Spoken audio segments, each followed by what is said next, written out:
I now call this No, You can't. no. meeting of the Davenport Community School Board of Directors to order. It would have to be like after. Firstly, whoever is 4:35. participating online, if you could please mute. We're getting a lot of background noise in here. No.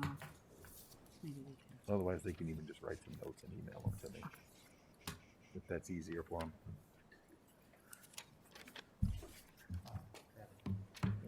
Director Snyder, would you please read the board priorities?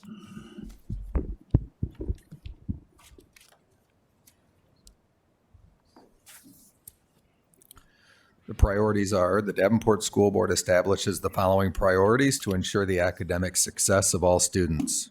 Provide leadership and direction to improve the overall learning environment in our classrooms, school, and district, including the health, safety, security, and happiness of students and staff. To direct and support actions, programs, and activities which reduce the impacts of poverty on our students, their families, and our community. Director Potts, would you please read the mission and vision statements? I will.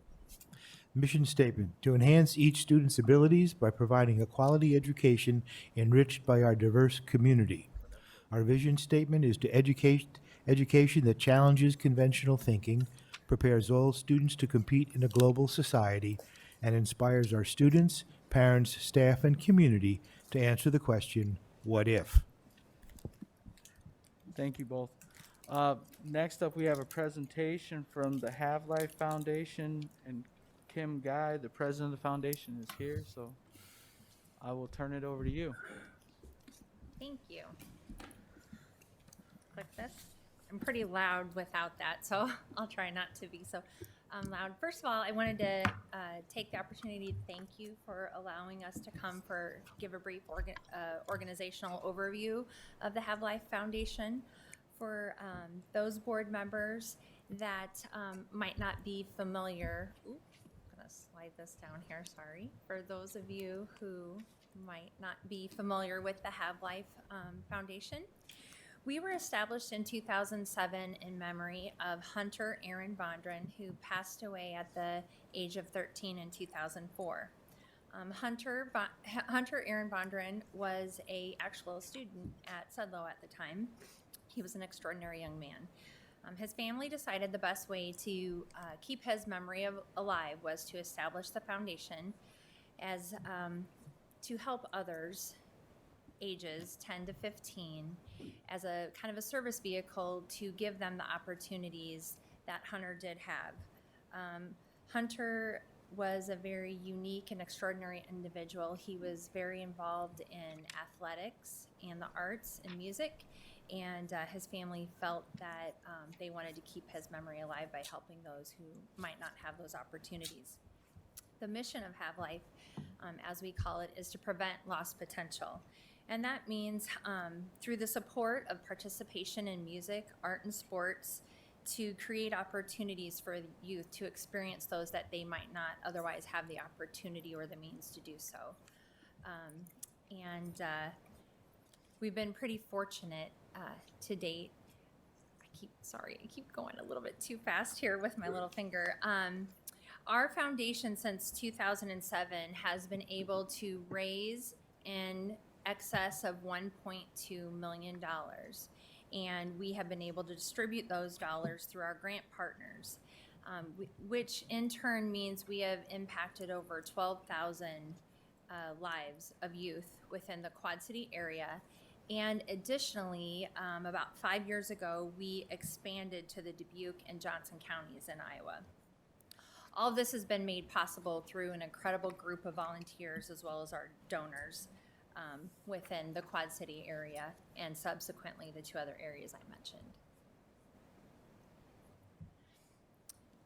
The impact for Davenport Community Schools. Davenport Community Schools was the first grant partner to receive a grant from us. And to date, we have been able to grant $176,500 to the school district to help youth ages 10 to 15. With Davenport being a larger school district, Davenport generally focuses on that middle school age, finding opportunities to give youth that interventive moment that might change their life and help them pursue a passion.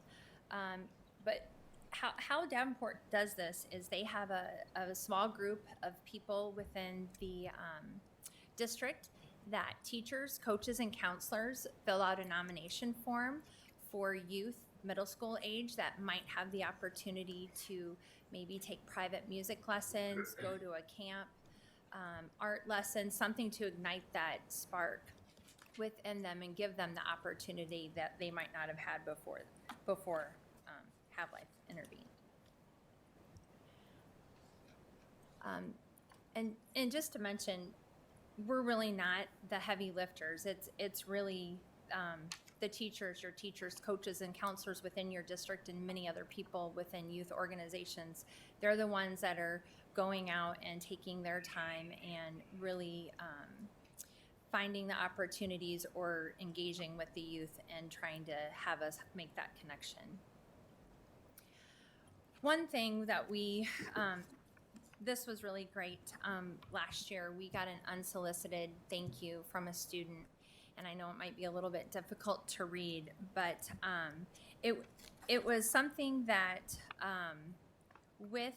they contacted us, and as you can read, if you can read it, I'm sorry it's a little bit small, but it was very moving, and in this case, how it changed that student's life and the path that they want to follow. And I really just want to try to highlight the last couple sentences. It talks about a little bit of their history, how they were able to get the grant over 3 years being in middle school with orchestra. They went to a music camp, and they talk at the very end, and they say they really enjoy music. It's really their life. It's one of the only things that has kept me sane in this crazy world we live in today. I have a lot of struggles in my personal life, but music allows me to escape to another realm for just one moment. Through music, I can breathe. And it says, because of this, it's all because of you, and you really will not know how much of a difference it makes. And it really does choke me up and many others, because the difference that we're able to help with the teachers, coaches, and counselors really does mean a lot to these individuals, and in turn means a lot to us as a foundation. You will see that we have approximately 45 grant recipients or granting partners that we grant funds to, and they help us engage the youth within the Quad Cities community. And we're always looking to grow that number and trying to be an outreach to these different groups and find new groups that might not be aware of us, that might have the opportunity to reach other kids that we aren't reaching through the various school districts within the Quad Cities and youth organizations. Just kind of a little bit of an overview. Everything's been a little bit different in this last year for all of us, and what to continue to expect from Have Life in 2021. Post-COVID, territory is going to be uncharted for all of us, as well as you all know. And we really don't know the long-term effects that the lockdown will have on students, how they haven't been able to participate in their activities that really give them that passion and hope. But, one thing is definitely for sure, our board, our core volunteers, and our donors are committed to continue to raise funds and find ways that we can help youth going forward this year and in the future when these opportunities open up, that we can continue to respectively give them those opportunities. And like we all like to say and remember within Have Life, right now, the youth is only representative of 25% of our current population, but they are 100% of our future, and we want to invest in that future. And we want others within the community to invest in their future, and realize how important they are to us. As I said, we don't do this alone. We have a robust group of our board of directors that's listed here. And not only with them, they give us their time, talent, and wisdom, and they help continue to grow our organization and allows us to serve more youth. But as I said, it takes more than just our board. Our volunteers and the community are a huge part of our growing success, and they help us we raise approximately 80% of all the revenues we grant out within our events. And so last year with COVID, we were pretty fortunate. We were able to have our events, and hopefully here in the next few months we'll get to start to do that as well. Just want to take a second and try to play this short video for you to look at for Have-Life, if I can get it to launch here. I don't know if on this, if it'll launch as well as on your computer. I tested it earlier, sorry.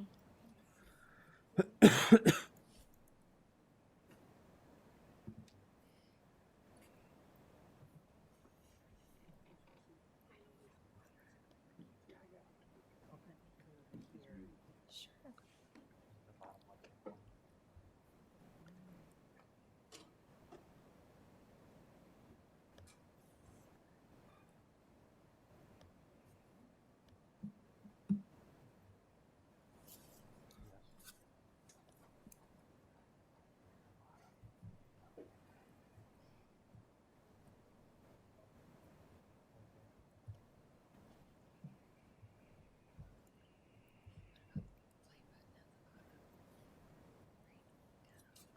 It's like eerie quiet in here now.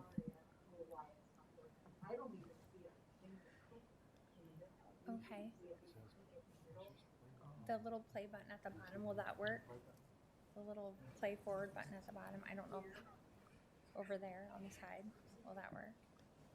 Isn't it play down the left-hand corner? Pardon? I can show you I can give you the website. It's a YouTube video. Yeah, I could do it.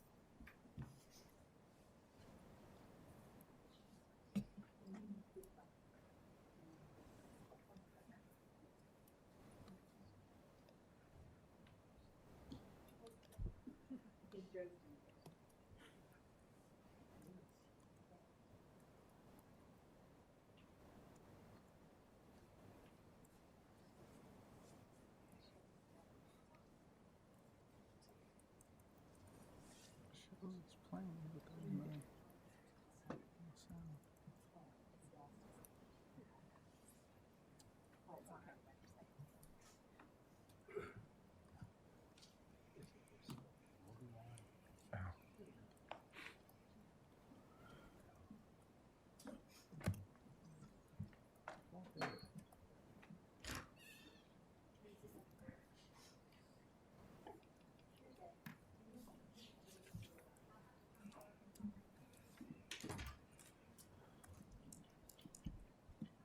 While they're trying to get that going, I just wanted to read off the phone number for open forum if anyone wanted to call in for open forum.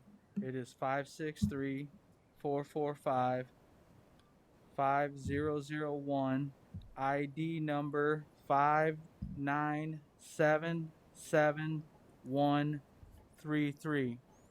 And also, I just wanted to let everyone know that starting next week, there will be an open forum request form on our website that you will be able to fill out. And if you get it into the board secretary, we can acknowledge you on the call. But you'll still have to call in. Again, that number is 563-445-5001. ID number is 5977133. Which I believe all that information will be on our website with that form.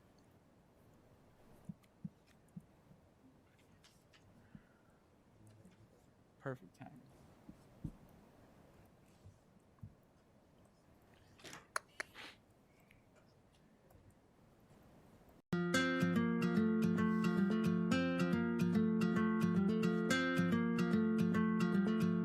Have-Life is a lifeline for a lot of kids here in the Quad-Cities. They're able to do a lot of things that they normally wouldn't be able to do. It's almost like a once-in-a-lifetime experience. You know, they can go to camps, they can go out of town, they can take part in a music class. I and we at Have-Life believe that interventive moments can come in many ways.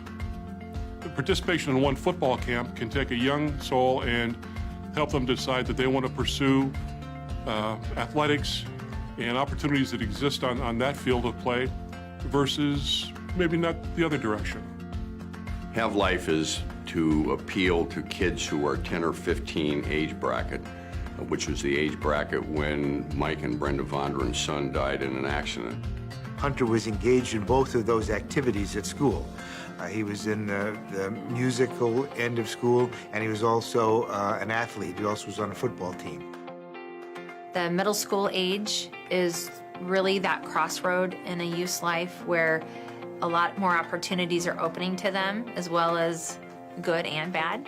So kind of sometimes they get to that crossroad, and we're hoping that our involvement might keep them on the right side of the path. We've been at it since 2007. Since then, more than $1 million of grants have been given to more than 10,000 kids or students. With Big Brothers Big Sisters, I always say, man, if we just had this, if we just had this to really, help a kid find a spark. And oftentimes it was either financed by the Big themselves, or we'd get an occasional grant or something, or maybe a scholarship from an organization. Now, because of the connection with Have Life, it opens all kinds of possibilities for kids. I feel grateful for that because they didn't have to take time out or money out their day to pay for something I wanted to do, but they did. I mean, any organization has a fee that you have to incur in order to do just the basic things. With Have Life, we can erase that. We can take that part out. They have the potential, and we know they do. We just want to give them the means to pursue that potential, to let them know that they have such a bright future ahead. And I think the Have Life is just all part of that. It's all part of that. You're interacting with kids and you're giving them opportunity. You're giving them a shot. And most of them, you give them a shot, they'll run with it. There are hundreds of examples of, where we, we've encouraged a girl, an 11-year-old girl to go to a volleyball camp through a scholarship from Have Life. And, 2 years later, she's on an elite travel volleyball team. And now that's a main motivator for her to stay focused on her academics, to get a lot of the basic expectations in order, because she needs to be the best that she can possibly be to have that opportunity. They remember things in flashbulb bursts. And that's why you don't know what the flashbulb fingerprint burst that you're throwing out there, it's going to stick. And so when you give kids these opportunities, and you got to trust them a little bit, it eventually pays off for them. It just seemed like there was such a small barrier that we had to find a way to do away with it. And we did.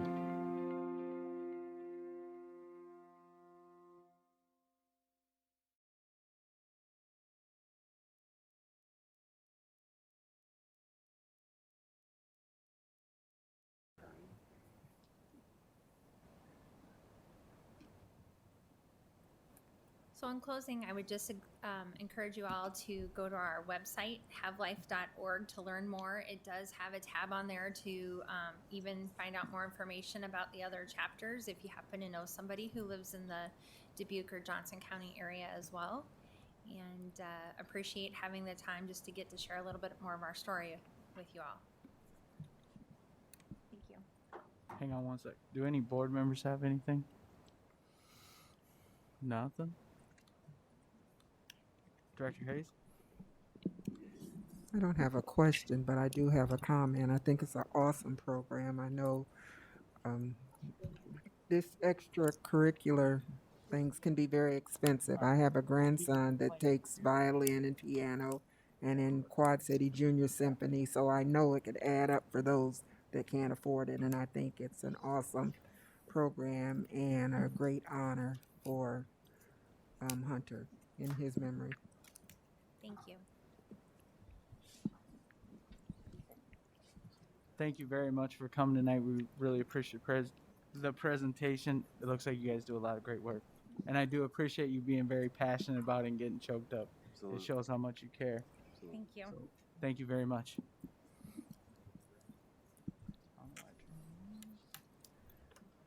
Student board reports. Casey, you want to start us off? I would love to. Oh, I gotta figure out how to work this mic all over again.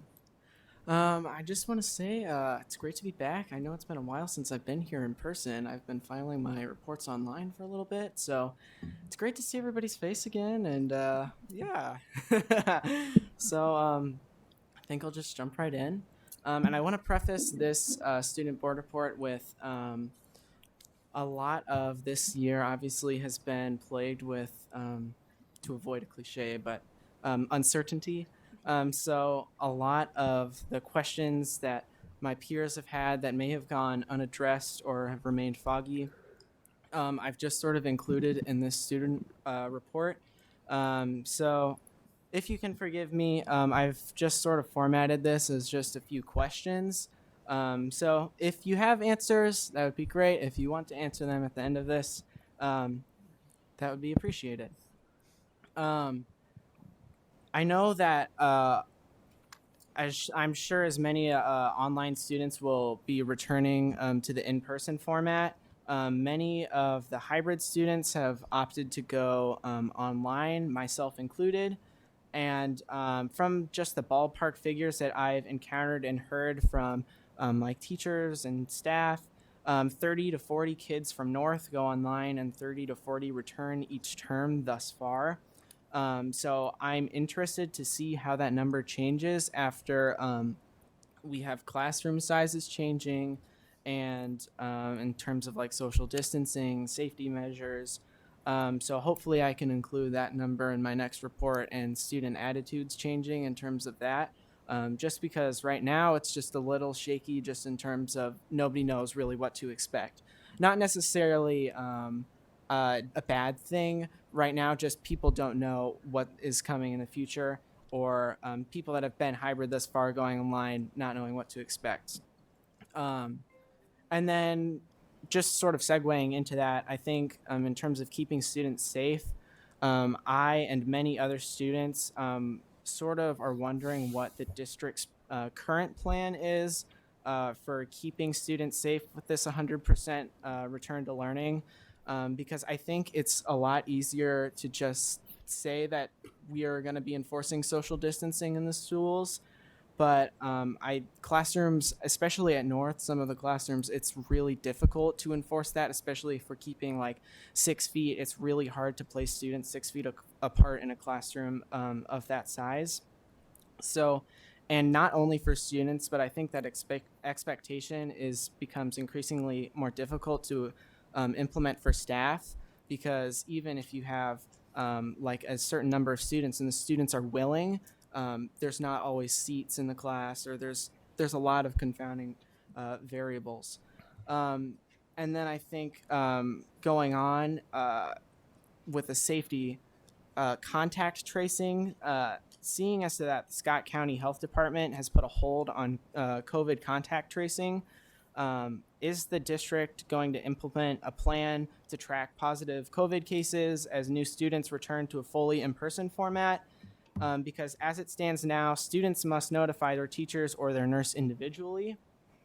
And so if students aren't aware of that, or if students fail to do that, then there's uncertainty. Or if students don't sit in their assigned seat one day, then it's like who has contacted who was talking to who, and then it can become a mess a little bit more quickly than obviously anybody would like. And then I just want to end this section with a bit about online learning, because currently, at least as I understand it, Davenport teachers have very little control over the structure of online learning courses in Edgenuity. And though teachers can decide what Edgenuity assignments to delegate to students in terms of adding or detracting, the opportunity for direct teacher-to-student engagement and tailored virtual learning is slim to none. And as a student that is going online soon, should I and other online students expect changes to this setup? And if so, when should we expect them? Additionally, in my next student report, I want to deliver a little bit more thorough analysis of like Edgenuity and talk to more students because just to make sure that I'm like going through it and getting more contact with Edgenuity and more experience with it. I think that I would really like to see how it compares to a hybrid learning, just being in that situation of going from hybrid to online and seeing how those compare. And then moving on just to a little bit more different mashup. In terms of sports, as an update, Davenport Schools celebrated swimmers from Central High School making it to the state swimming competition. And those people were Kyle Hopewell, Austin Siebert, Carter Sullivan, Brody Thomas, Keegan Tolley, and Max Wetland. And then the North Wildcats beat Muscatine in boys basketball 41-28 with Quincy Wiseman taking 13 points and Jaden Houston taking 10. And that concludes my student report. Oh, I didn't have anything Oh. set up to say. 'Cause No, you're my okay. first time being here. Thank you. And I love how you transitioned from a journalist into a sports commentator. That was just brilliant. I'm smiling under here, Casey. And Lily, did you have anything that you wanted to add? I didn't have anything prepared for today at all Okay. because this is my first time actually being at one of these meetings. Okay. So I didn't have anything ready. And so if you have something, just so you know, if you have something you'd like to say, the board president's attention, raise your hand and he'll call on you. Okay? All right. Well, welcome. Thanks. I'm glad you're here. Yeah. And thank you for that wonderful report. I can answer some of your questions. One, we talked about this great length at the committee of the whole. We are not going to be able to appropriately social distance inside of our classrooms. The best thing that we can do is wear our masks and get social distance where we can. The second part, the contact tracing, very difficult. And that does fall on the school district now.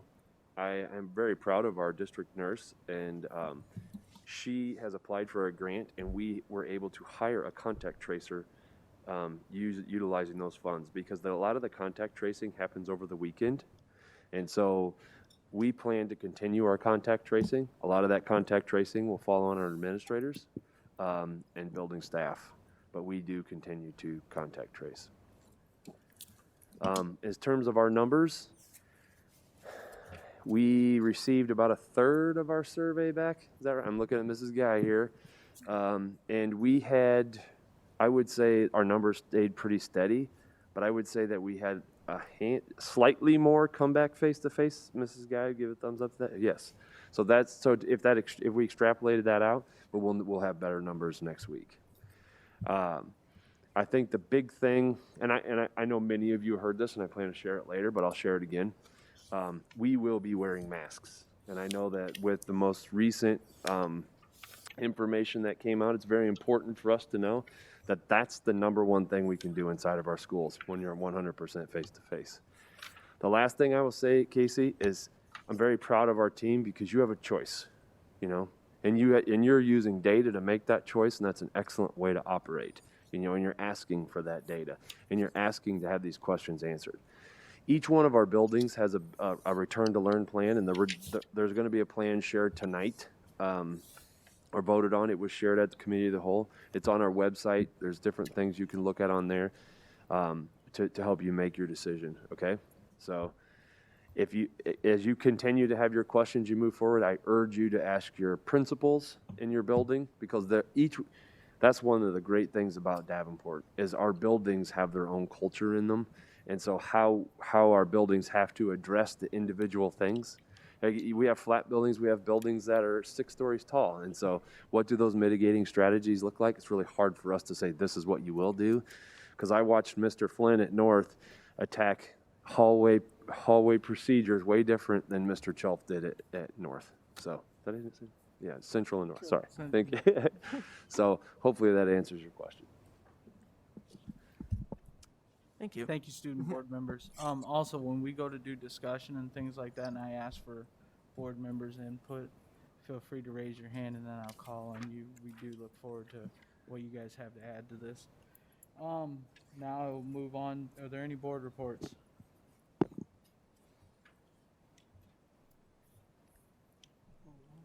Director Poston? Last week, I spent part of a day with Principal Flynn at Central High School. I would like to thank him for spending some time with me. On Wednesday, I will be visiting with Principal Shelf at North High. Director Hayes? I've had a pretty busy couple weeks. We started off at the SBRC meeting, January 25th, I believe it, or a state board meeting, I'm sorry, with Superintendent Sneckloff and Director Gosa. Very promising meeting. I attended a SRO meeting last week to discuss some of the responsibilities of the SROs in the schools. I was online or on the phone today with the community violence prevention team, and Gary Thrapp from Above the Baseline was on there talking with some things that he may be able to do to assist the district. Director or President Gosa and myself, we've had a couple president workshops that we've attended over the last month or so. And today I had a Davenport Conference board meeting that I'll be attending. I'm not sure how often the meetings are, but I know the next meeting will be on March 1st. Director Beck? So my board report tonight is about some of the legislation that's moving through the Iowa State Legislature. And I have brought to the board a resolution in opposition to voucher legislation. If it's okay, I'd like to read it. Okay. And of course, we're not voting on this right now, but I'm reading what I'm proposing. Whereas the Iowa legislature is considering enactment of SF 159, which will 1, provide taxpayer funding for vouchers or education savings accounts, 2, expand open enrollment leading to school segregation, and 3, expand charter schools that can open in a school district without the locally elected school board's consent. And whereas the Board of Directors of the Davenport Community School District has determined that the Iowa legislature should not, 1, enact vouchers, 2, promote enrollment policies that segregate schools, and 3, allow charter schools to operate without the transparency and accountability of public schools. And whereas the Board of Directors of the Davenport Community School District has determined that the Iowa legislature should continue to promote and fully invest in Iowa's public schools. More specifically, the state of Iowa should use public dollars for public schools. The public's investment should be used to support public community schools, which are open to all students, regardless of race, religion, gender, socioeconomic status, and disability, not for a new entitlement program for parents who choose private education. Public funds require public accountability and transparency. Therefore, public schools are overseen by a publicly elected citizen governing board, are required to report academic results to the general public, have an annual public financial audit, and be transparent with all expenditures and decision-making. Private, religious, and many charter schools are not held to that same public standard. And whereas taxpayers have a right to know how their funds are being used, but are left in the dark about the use and impact of voucher charter school funds, school choice already exists in Iowa in the form of open enrollment, enrollment in private online institutions, tuition tax credits, and school tuition organization scholarships for families below 400% of the federal poverty level. And whereas the population of a school district should reflect the population of its community, and locally elected school boards are best positioned to determine how to maintain diversity in their schools. And whereas the Board of Directors of the Davenport Community School District believes that all students deserve a quality education, regardless of race, religion, gender, socioeconomic status, and disability, even those in schools identified as in need of comprehensive support and improvement, and public money is intended for that use. Now, therefore, be it resolved by this Davenport Community Schools Board of Education that this board reaffirms its commitment to free, accessible public schools, which are adequately and equitably funded to guarantee a comparable education for all children, and therefore opposes and respectfully requests the Iowa House of Representatives reject SF 159, specifically the Students First scholarships, vouchers, and expansion of charter schools by any entity without the approval of the local school board. Be it further resolved that this Davenport Community Schools Board of Education opposes any funding programs, vouchers or otherwise, that have the effect, intended or not, of diverting public tax dollars from public schools to private and or parochial schools or to charter schools that are not under the auspices of locally elected school boards. Thank you. Thank you, Director Beck. If you want to do a board request on that, Yep. we can bring it before the board. Are there any other board reports? The only thing I have, Director Hayes already stole a lot of my thunder. We did a couple of board president workshops through the ISB, which I do encourage all board members to go on their website. They do have webinars and a lot of information in there, and a lot of toolkits. You should have a username and password for the website.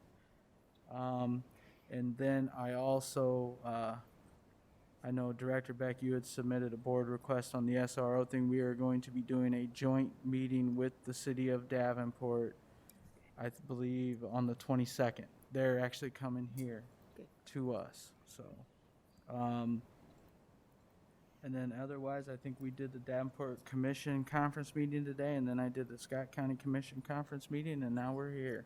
So, with no other board reports, I will move on to communications and open forum. Open forum is a time for members of the community to give input at a board meeting regarding school district issues or concerns. Individuals who want to speak should fill out an open forum request and give it to the board secretary prior to open forum. The board will not act on any issue presented during open forum if it was not published as an agenda item. The Iowa Open Meetings Laws prohibits action on any issue that is not on the agenda. The president will set the amount of time allowed for individuals to speak during open forum. The board asks that no charges or complaints be made against individual employees of the district or community during open forum. Remarks that reflect negatively on the character or motives of any person will be called out of order. And again, I want to reiterate that at the next, our open forum request forms will be added on our website, so you will be able to get them off of there and fill them out and get them into the board secretary. And they should be available online before our next meeting. And again, the call-in number is 563-445-5001. The ID number is 597-7133. Do we have any open forum requests? Is there anyone on the line wishing to speak for open forum?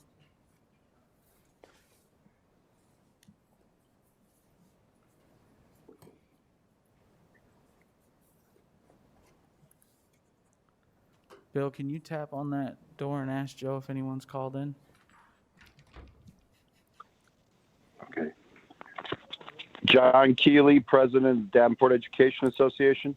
All right, Mr. Keeley, you have 2 minutes. Okay. Good evening, Davenport School Board. The topics that we'd like to talk to tonight are about the Keeley, teachers' expectations. Can you state your name and address, please, for the record? Sure, gladly. John Keeley, 3240 Lorton Avenue, Davenport, Iowa. You can hear me, Dan, or not? Yes, sir. You may proceed. Thank you. The points we'd like to bring up to the school board tonight are on the teacher expectations for the virtual inclement weather days. It's been brought to our attention that the Davenport Community School District's administration is presenting some ideas that have had no consultation with us. We understand that this is kind of a chopping block of time, that things had to be done in a hurry. However, there is a teacher expectation team that has been set up for pandemic issues. It's made up of teachers and leaders throughout the district. The teacher expectation team was not consulted during the creation of this proposal. Any policy or administrative director on the teacher expectations for virtual inclement weather days needs to be reevaluated on an annual basis. And looking over the proposal, there's a lot of ideas that seem to be on kind of a trial and error basis. Virtual inclement weather days may not be a reality in the future. May now be, let me clarify myself, may now be a reality in the future. This proposal was written in some haste and needs some more eyes and ears by the people who are affected by it in the future. The DEA believes that the teachers should not be held responsible for internet interruptions, power outages, or other circumstances outside their control, including the unavailability of child care for their own homebound children on an inclement weather day when they are also required to teach virtually. In these circumstances, the Davenport Community School District should grant administrative leave with pay for teachers who find themselves in these circumstances. The requirement for teachers to provide a sub cannot be done as per the proposal because subs do not have access to Google Classroom or other programs that are used within the district. As an alternative, lessons should may be posted by teachers in circumstances outside of their control. Again, I would like to emphasize it has been, I could say as president of the association, a pleasure to be working with the Davenport Community School District administrators for many years.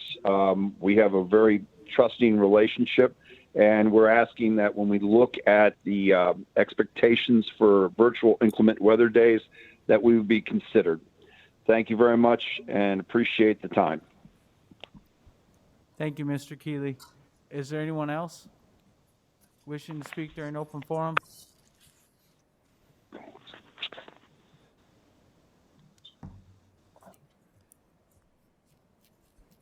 Is there anyone else wishing to speak for open forum?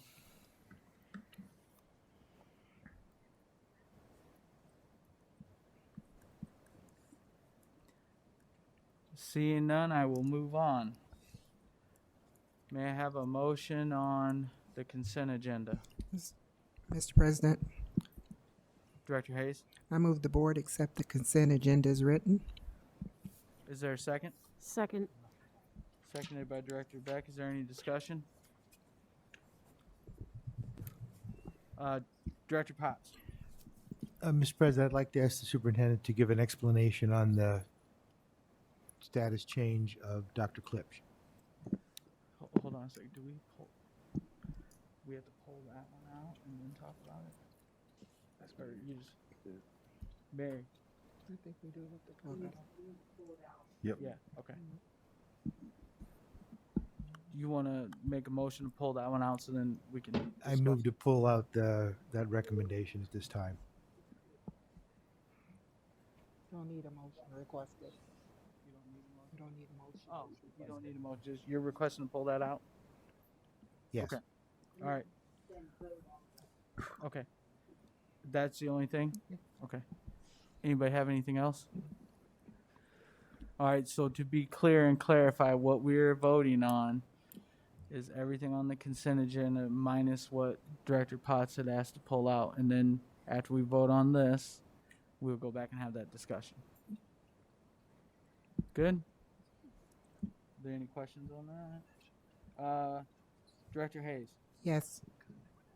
Director Beck, Yes. Director Potts, Yes.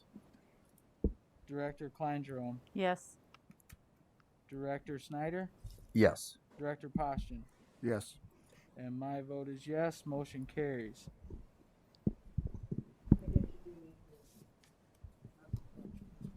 Now I have to have a motion on that, right? Now I need a motion on Dr. Klipsch's position. Mr. President, Director Beck, I move that we approve the realignment of Dr. Klipsch's position as written. as presented. Is there a second? Second. 2 seconds. Is there any discussion? Director Potts, I'd just like to give the superintendent the opportunity to explain the situation. Sure. So when my position was vacated due to the realignment, Dr. Klipsch stepped into that role as the interim director of learning supports, and his salary was never adjusted for that. His position that he was on was a program director in my department, in that same department. So what we've done and what we've had to do across the district is to absorb the roles of other people. And so what we've done is we've taken that role and absorbed it, the one that Dr. Klipsch was in before. So what you're seeing here is the adjustment in salary from a program director to a director, because it was never done when he was aligned. So that's the change. How does that conform with our hiring freeze? Excuse me? How does that fit in with our hiring freeze? So we didn't hire him. We realigned him into a position that had higher responsibilities. And so that's what that is. It's a compensation for doing more in that position. Okay, I just want to give you a chance to explain it, that's all. Oh, thank you. Appreciate it. Director Klein-Jerome? It's listed as interim, but when you no longer became interim, should this no longer be interim? And until it's final, that's why we put that on there. So to get through the current year until things are final, that's why we put that on there. Okay. Thank you. Any other discussion? Seeing none, I'll call for the vote on this. Director Beck? Yes. Director Hayes? Yes. Director Potts? Yes. Director Snyder? Yes. Director Poston? Yes. Director Klein-Jerome? Yes. And my vote is yes, motion carries. May I have a motion on approval of bills? Mr. President, Director Beck? I move that the board adopt the following resolution recommended by the administration for adoption of the bills from the bill listing periods of 1/21/21 to 2/3/21. Resolved, all claims presented to the board having been duly certified as correct by the secretary, reviewed by the administration and board members, and they are hereby audited and allowed as just claims and warrants drawn on the treasury for the several amounts. Further resolved, the payment of claims and salaries be approved as presented for the periods of January 21st, 2021 to February 3rd, 2021. Thank you. Is there a second? Second. Seconded by Director Hayes. Is there any discussion? Seeing none, I will call for the vote. Director Beck? Yes. Director Hayes? Yes. Director Poston? Yes. Director Snyder? Yes. Director Klein-Jerome? Yes. Director Potts? Yes. And my vote is yes, motion carries. Cruising right along. On to the superintendent report. Thank you. I wanted to give an update about the vaccinations that have been happening in this room. We have set up five clinics over 2 weeks, and we've done this with Genesis Occupational Health. We are utilizing our DCSD school nurses, and so far, last week, we had 789 vaccination of Davenport Community School staff, and that's all staff. I want to make that very clear to everybody. That's all staff. And moving forward, we have 964 more appointments set up, and I want to applaud our area health agencies for doing appointments, because I think it is such a smoother transition. And I will have to tell you, if you want a shot in the arm, literally, come stand in here and feel the power and the vibe of that in the room. People are really energized, and it's really helping a lot of morale in our district. This morning, we found out that we had additional vaccinations because we had people that are hearing the results of it. You know, it wasn't as bad as they were expecting, and so the additional vaccinations covered everybody that was on the waiting list right now. And so I just wanted to give everybody an update that is for all staff, that we are vaccinating. We will have an opportunity to vaccinate everybody that signed up. And I think that's a big tribute to those people that did the work setting that up in Genesis. Gina Ekstrom and Bill Schnaden kind of led the way on setting that up. And so that was a really positive note for our district. Second thing, and I said this earlier, Casey, you teed it up perfectly for me. We're hearing a lot of concern about the masks and the mask mandates. We're not backing away from our mask mandate. It's very important to our safety, so I want our community to hear and know that. The last thing on the superintendent's report is, on the line with us, we have Amy Williamson from the Department of Education, and she kind of wanted to speak to our board and our community for an overall update and next steps for the Davenport Community School District. So Amy, are you with us on the call? I am. I actually turned my camera on, but I'm not sure that you can see anything. Well, the floor is yours, Amy. Okay. Sorry about that. I was hoping to be able to kind of hear you all and see you too. So thanks for giving me a little bit of time on your agenda tonight.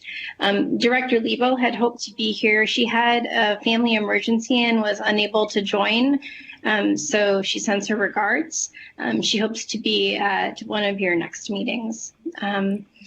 So I actually just wanted to give you a report on sort of where we are since the State Board of Education gave Director Lebo the authority to oversee some of the operations within the district on their behalf.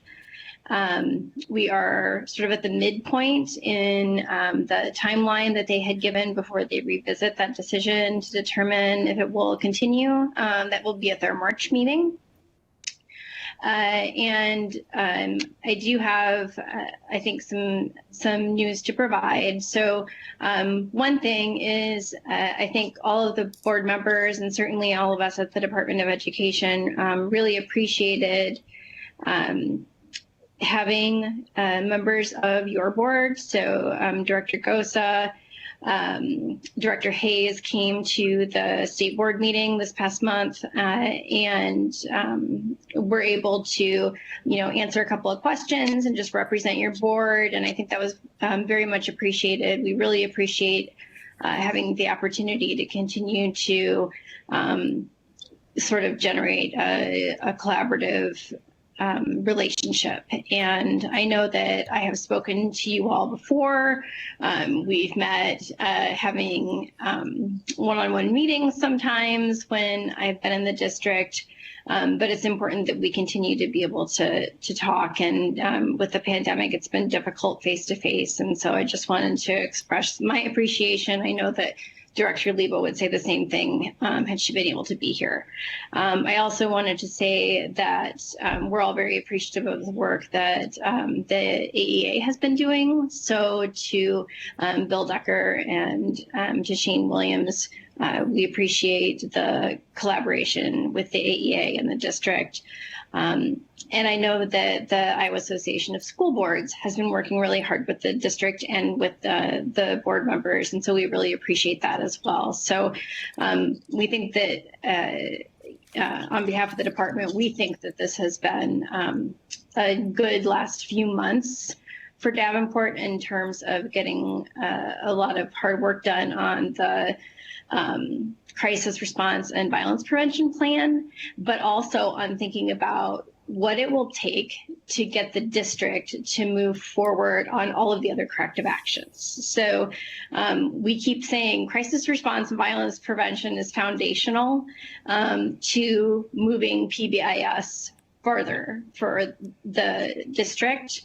But what is it going to take for the district to feel like they're in shape to carry out the rest of the corrective actions and really move forward. And so that's where I want to spend the remainder of my time, and I won't take up too much more of your time. I wanted to give you some information on how we, and we is kind of the team between TJ, Bill and Shane and I and Director Lebo meeting.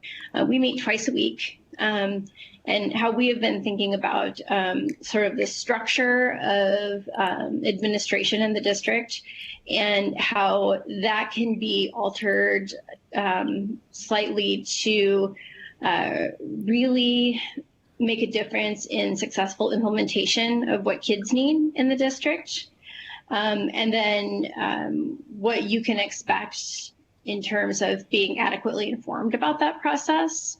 I know the board has had questions in the past about your involvement, your decision-making authority, and how you will be involved since the state has some operational authority. So I wanted to make sure to address those things.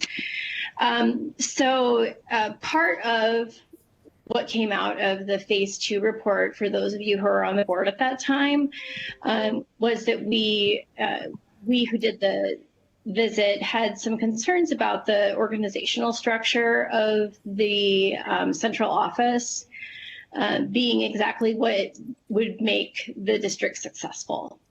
And so as a team, again, that would be Bill, TJ, Shane, myself, Director Lebo, and then also working with others in each of our organizations, have determined that we think that with the big goals being having operational efficiencies and having consistent, aligned expectations across your district so that you can really improve student outcomes, that the structure of central office needs to change some.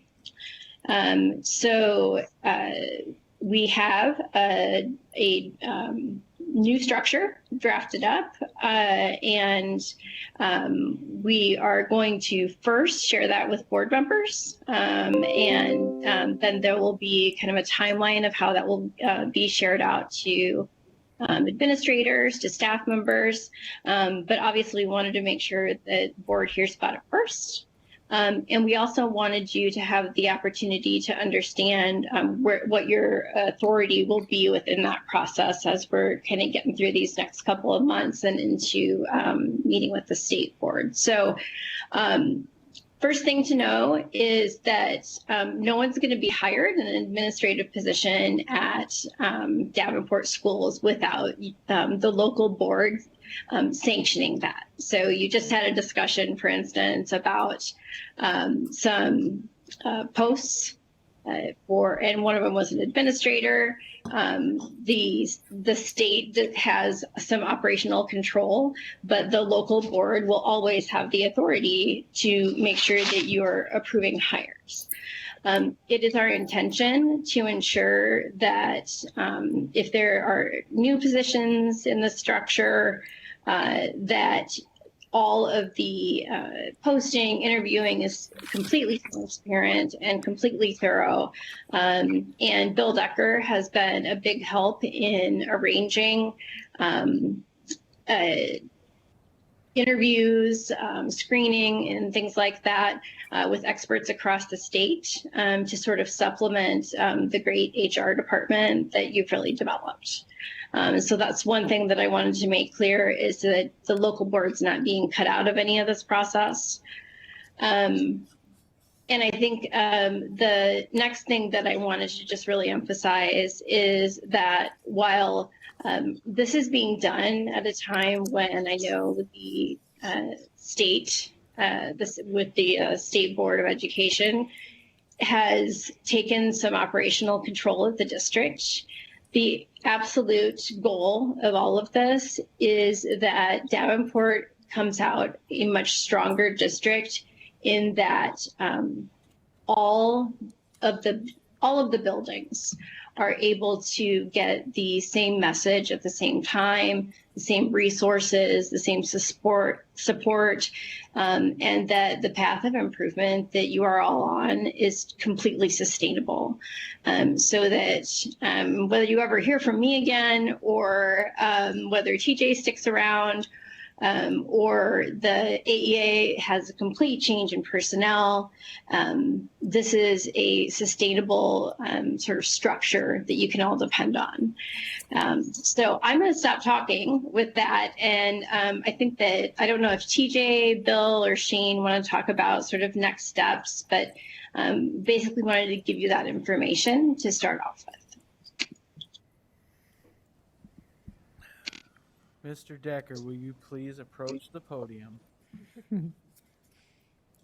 You can walk. You don't got to run. Yeah, I thought it was kind of like Price is Right. I needed to hurry up and get down Come here on when you called down. my name. Thank you, Amy. And I will tell you that there have been a lot of conversations, a lot of time put into what the next steps are going to be. Those steps are planned to be shared with the board tomorrow morning. So we're going to have some quick turnaround. TJ has, I think, worked with Brenda to put some appointments together. If tomorrow morning doesn't work for board members, we'll try to find the next available time that will work for you. Then I believe it's Friday morning when we will get the cabinet together, and we'll be talking to the cabinet about what the model will be for the district. And then next week, I believe TJ will be looking at making more public statements, both internally to the teachers and principals and building personnel, as well as to the community. So those are the next planned steps. I do think that you are going to be able to see the things that Amy Williamson just spoke about, the alignment and the way that accountability will be much different in a different model. And so we are, I think I speak for that whole team, from Director Lebo to Amy to Shane, myself, and to TJ. We are looking forward and are anxious to get this process going, because we are very confident it will be better for kids, and I think you will see that as well. So any other questions, I'll do my best with what I can today. Any board members have any questions? You must have rolled it out really good, Bill. Okay. I would just first, I do appreciate Amy, you being on our meeting tonight. Greatly appreciate that, and collaborating with us on a lot of things. So I mean, I'm intrigued to see what you guys came up with. Obviously, we've had some issues. I mean, ever since I've been on the board, I've kind of preached some of that stuff. So I'm just be happy to see where we're going, because at the end of the day, we have to serve our students, because they're our number one, and then the community and that. So in whatever way I can be helpful, I'll be there. So no one has anything else? Thanks a lot. You can walk back now. Did you have anything else on your superintendent report, TJ? Thank you again, Amy, and you have a good rest of your night. Exactly. Committee reports. Are there any committee reports? You got a policy meeting coming up or anything? Yeah. Sorry. Director Beck. The policy committee is going to meet on Wednesday to go through the second half of the 400 series policies. So we'll be bringing quite a few of those to you at our next regular meeting. Wednesday at 5, I believe. Okay.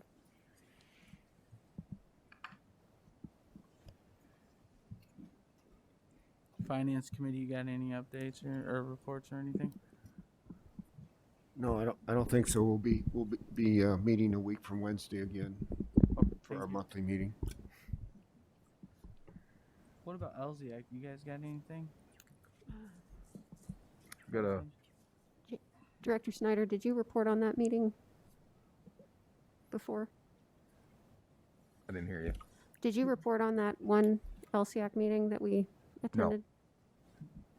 No, that actually was kind of an abbreviated meeting. Most of the people were not in attendance, and we had talked about developing kind of like a mission or goal of the committee, and that's about as far as we got. And then our next meeting upcoming, I believe, is next week. I'd have to look at my schedule, but I think there's going to be quite a few more people, and we'll get a little bit more done. So. Thank you. So when the agenda committee meeting started putting together agendas, we added this for committee reports to give everybody a chance to report back to the board on this stuff. As far as legislative advocacy, this Friday at noon, we have a meeting right in this room with some of our local legislators to talk to them. I know Superintendent Schneckloff and I have talked a lot about this. We're going to try to redo the legislative advocacy where we're reaching out to all of our local elected officials that cover the Davenport area. I have talked to Mike with TAG about helping us out with that as well, so we can start reaching out to and work together with all of our local electeds, so we're all on the same page for the same goal. Any other committee reports? Seeing none, I will move on to items requiring action. May I have a motion on item 10.01? Mr. President, Director Hayes. I move that the board approve the following resolution. Resolution setting public hearing to be adopted February 8, 2021, Brady Street widening. Whereas Davenport Community School District is the owner of certain real estate located on Brady Street known as Brady Street Stadium. Whereas Davenport Community School District desires to sell a small parcel of the property to the Iowa Department of Transportation for the installation of turning lanes and widening. Whereas Davenport Community School District is required to hold a public hearing on the proposed transfer pursuant to Iowa Code 297.22. Resolve all the public hearings shall be held in the Jim Hester Boardroom, second floor, Achievement Service Center, 1702 North Main Street, Davenport, Iowa, 52803, on February 22nd at 6:00 p.m. for the purpose of the sale of the real estate herein. Further resolved that the secretary shall publish a form of notice of public hearing and notice of sale of real estate in the Quad City Times at least once, not less than 10 days, but not more than 20 days prior to the date of the public hearing of the form attached hereto. Adopted on February 8, 2021. Thank you. Is there a second? Second. Seconded by Director Beck. Mr. Ermansky, you want to come on down? We'll let Josh kind of give a little brief summary on this, and then I'll call for the vote as the discussion. I got to thinking we're pointing in the back, and like everybody's like, "Who do you want?" Good evening. Really, it's pretty simple. They want to change or move the south driveway a little further north to give a little better sight line coming across the bridge. Sounds like there must be some accident issues or some things taking place down there during games and such. So really what they're doing is they're going to pay for all the changes and stuff needed. They need easement access onto the property to do the job, and that's really what they're doing. They're just going to turn the driveway from going directly into the parking lot to a little bit more of an angle so people can kind of veer off into the parking lot rather than almost coming to a stop, risk getting rear-ended, things like that. Does anybody have questions for Josh while he's up here? Director Beck. First of all, thank you for explaining that. I appreciate it. And just to clarify, this is not going to affect the size of the parking lot at all? No, there's 3 spots there where it turns directly in, where they're going to be close.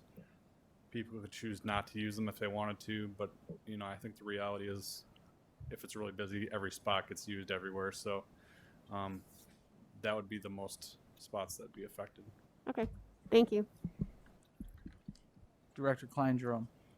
I see how it angles in. Will there be an angle out at that point, or? I think the intent is to try to turn it a little bit in like that so people realize that the other one's the out. This one is more of the in. There's not two people trying to exit out of those spots at the same time. It sounds like it's an issue with when games are done or people trying to go out of the what's supposed to be the in lane. Okay, thank you. Anybody have anything else? As a parent of a high schooler that attends many things at Brady Street Stadium, I think this was long overdue, so I do appreciate that. If only we could get more parking, so then they don't have to cross the street. That would be great, but All right. thank you very much, Josh. Thank you. Seeing no other discussion, I will call for the vote. Director Hayes? Yes. Director Beck? Yes. Director Snyder? Yes. Director Poston? Yes. Director Potts? Yes. Director Klein Jerome? Yes. And my vote is yes. Motion carries. May I have a motion on item 10.02? Mr. President, Madam Vice President, I move the board approve the annual audit for the year in June 30th, 2020. Second. seconded by Director Klein Jerome. Is there any discussion? Seeing none, I'll call for the vote. Director Hayes? Yes. Director Klein Jerome? Yes. Director Potts? Yes. Director Snyder? Yes. Director Poston? Yes. Director Beck? Yes. My vote is yes. Motion carries. All right, may I have a motion on item 10.03? Mr. President. Who got it first? Director Potts, go ahead. I move the board approve the recommendations of the school district implement virtual learning days when school is canceled due to inclement weather for the remainder of the 2020-2021 school year. Is there a second? Second. Seconded by Director Snyder. Is there any discussion? Director Beck? I do want to ask about the concerns brought forth by Mr. Keeley tonight during open forum. We went through the plan, and we did hear from some teachers on Monday of last week, although they primarily talked about the 100% in person. I don't think they really weighed in on the virtual learning day. I know I've had a lot of parents email me expressing their desire to have virtual learning days, especially right now, because it keeps snowing and snowing and snowing again. So I do think it's important for us to implement something. I would say I think we need to be flexible, and if you know, teachers have kids stuck at home, that we might think about how we can best accommodate everyone while still delivering at least some educational content to our students so that they're not losing another day. I know the main worry is that they may be in school until next year at the rate we're going. So that was it. Any other discussion?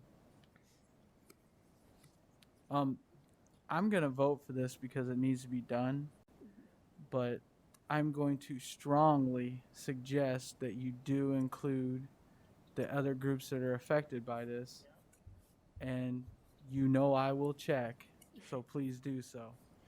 And that's all I'm going to say on that. Is there any other discussion? I will call for the vote. Director Potts? Yes. Director Snyder? Yes. Director Hayes? Yes. Director Beck? Yes. Director Klein Jerome? Yes. Director Poston? Yes. And my vote is yes. Motion carries. May I have a motion on item 10.04? Mr. President, Director Hayes? I move the board approve members of the negotiation team as presented. Is there a second? Second. Seconded by Director Klein Jerome. Is there any discussion? Seeing none, I'll call for a vote. Director Hayes? Yes. Director Klein Jerome, Yes. Director Potts, Yes. Director Poston, Yes. Director Snyder, Yes. Director Beck. Yes. My vote is yes. Motion carries. May I have a motion for item 10.05? Mr. President, Madam Vice President. I move the board approve the return to learn plan as presented. Second. Bam, bam. Is there any discussion? Director Poston. At one time, there was some discussion about not having early out on Wednesdays. Where did that end up at? Our calendar is set right now, but we can always go back and adjust our calendar. I can let Rob talk to this if you like, Rob. We can make those adjustments if we need. I think where we sit right now is the students' last days on a Wednesday, and I think that would be an awful lot of time to make 3 days. So to do a high quality instruction, I think would be very difficult to still get everything that we need get everything we need done and accomplished. We're going to need some Wednesdays. Rob? Yeah, for us to finish up the week before with students, we need to capture 18 hours of school time. So whether that be 18 Wednesdays or adding 20 minutes or 25 minutes on the bell time for each day, we'd have to consider those things to be able to get back into that previous week. Would the 18 Wednesdays, wouldn't that be like starting now? I mean, in order. Hey, hang on one second. Director Poston wasn't finished, and then I'll call on you. Go ahead. Well, Okay. I just, that would Right. be now, I think. It would be if the desire of the board was to finish up in the week prior, we'd have to start looking at that tomorrow to be able to make those determinations about using Wednesdays or adding 5 minutes, 10 minutes onto the day. We just, the recommendation was to move back to the schedule that we previously were on for parents, that we were just going back to our regular bell schedule we've been using for the last few years. But yes, we can look and do anything. Okay, well, I guess that's not what I was looking for. I'm not looking for making up days. I'm just trying to get the kids more classroom time. Oh, more bell. You want more than the 1080 hour bell time. Yes. Looking for additional time. Okay. Director Snyder. If we were to abandon our Wednesdays early outs, how would that affect transportation? As you know, we're also responsible for busing private schools. So how would that affect all the busing scheduling? In the past, the parochial schools have followed our schedule. So if we had a snow day, if we changed our schedule, we'd have to be in communication with them immediately about that. They've also made some adjustments and figured out things because our schedule didn't meet with theirs exactly. So it would be an impact. Okay.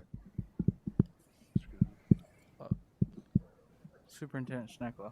I want to go back to your question, Director Poston, because I think it gets at something that is weighing heavy on all of us. So how do you get students more time? And with the dollars that are associated, our ESSER II dollars, our COVID dollars, one of the biggest things that we're looking at right now is how can we provide things that allow for more time? How do we provide out of school time, above and beyond school time, opportunities for our students? You know, the first thing that we've got going right now is a summer school that's getting going. So those kinds of opportunities are exactly what we're looking into planning right now as we speak. Director Beck, you had something?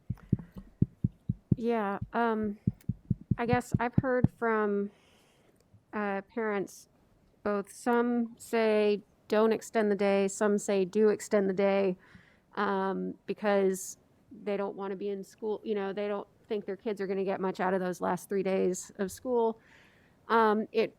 You know, we're never going to make everybody happy, but I think what's important is that we make sure that we don't lose any more time due to weather or whatever.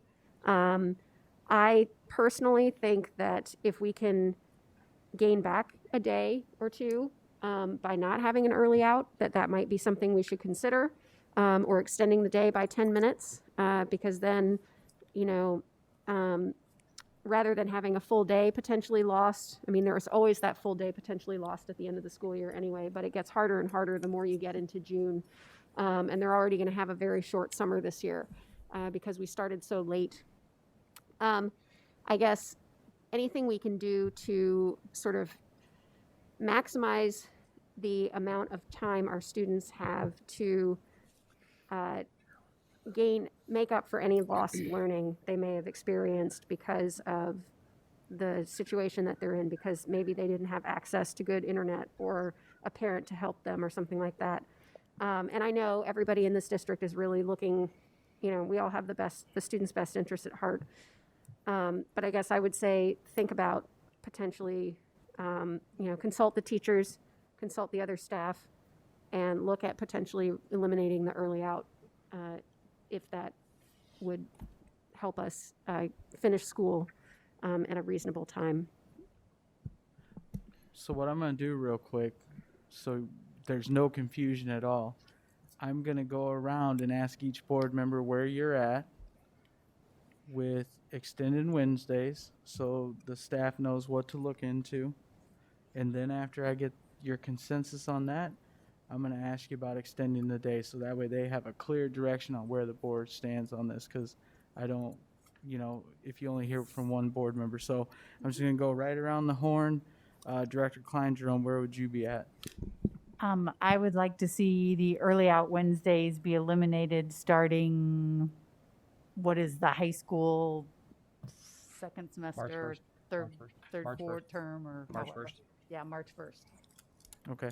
Director Poshen? Like I stated before, I'd like to see it also eliminated, but I'm not looking at trying to replace days at the end of the year. I just want more class time. And we talk about the effects, the most effects that we have on our students. And to me, that's getting them more class time after what we've gone through for about a year now. I think anything we can do to get more class time is going to be beneficial to the students. Thank you. Director Beck? I agree. I think we should eliminate the Wednesday early out, provided that teachers have been consulted before we make that decision. Whether it means we get out of school early or not, I think it's important to think about extending that time. Okay. Director Hayes? I can agree with the elimination of the early outs because we have lost quite a bit of hours, days in school, and I feel as much as it would hurt some, that it's more beneficial to the students to have that extra time. Thank you. Director Snyder? I too am fine with eliminating the Wednesday early outs. Director Potts? Have we scheduled any essential in-services and trainings that we need to have to take place that helps with citations we have from the state? So this needs to be carefully considered because if we're an entire day, you know, the last meeting that we had, you guys were talking about, well, the last day of school. Well, if you move the last day of school back, it's still the last day of school. But up until that point, you have entire days. Entire days is where you're most impactful. The second part is you hit the nail on the head. The Wednesdays, while we might be able to visit some of them, taking all of them would make it almost detrimental to implementing our CRVP plan. Shane, I see you kind of wanting to raise your hand. Is that okay? Yeah, come on.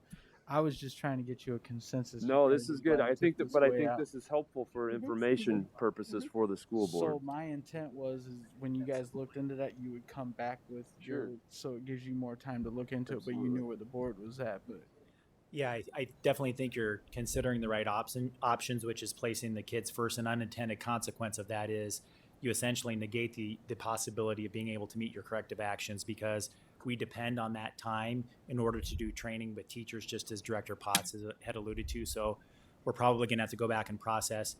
And just full disclosure, it may be impossible to get all the work done if you don't have those Wednesdays. I don't want to give you false optimism that you can get it all done and still not have those Wednesdays. It might be an impossible ask to be able to do that. Certainly something to take into consideration, but we want to operate with the full scope of the system's needs.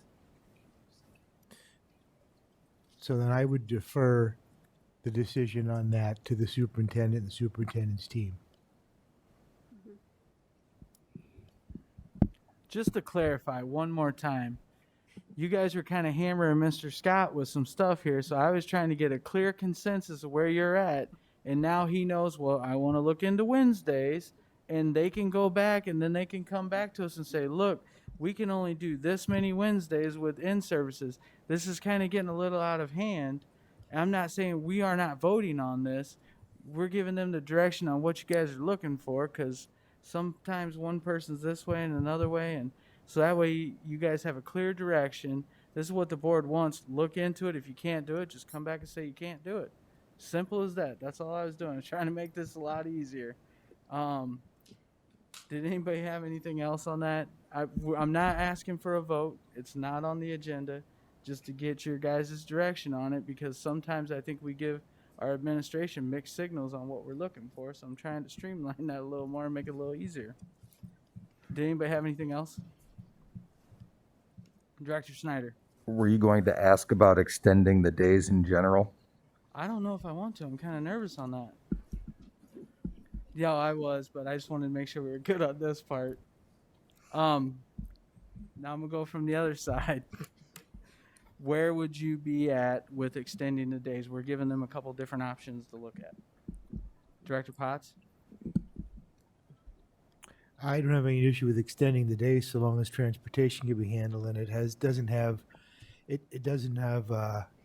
we have to look at what impact it would have on extracurricular activities and when teams have to leave to go places.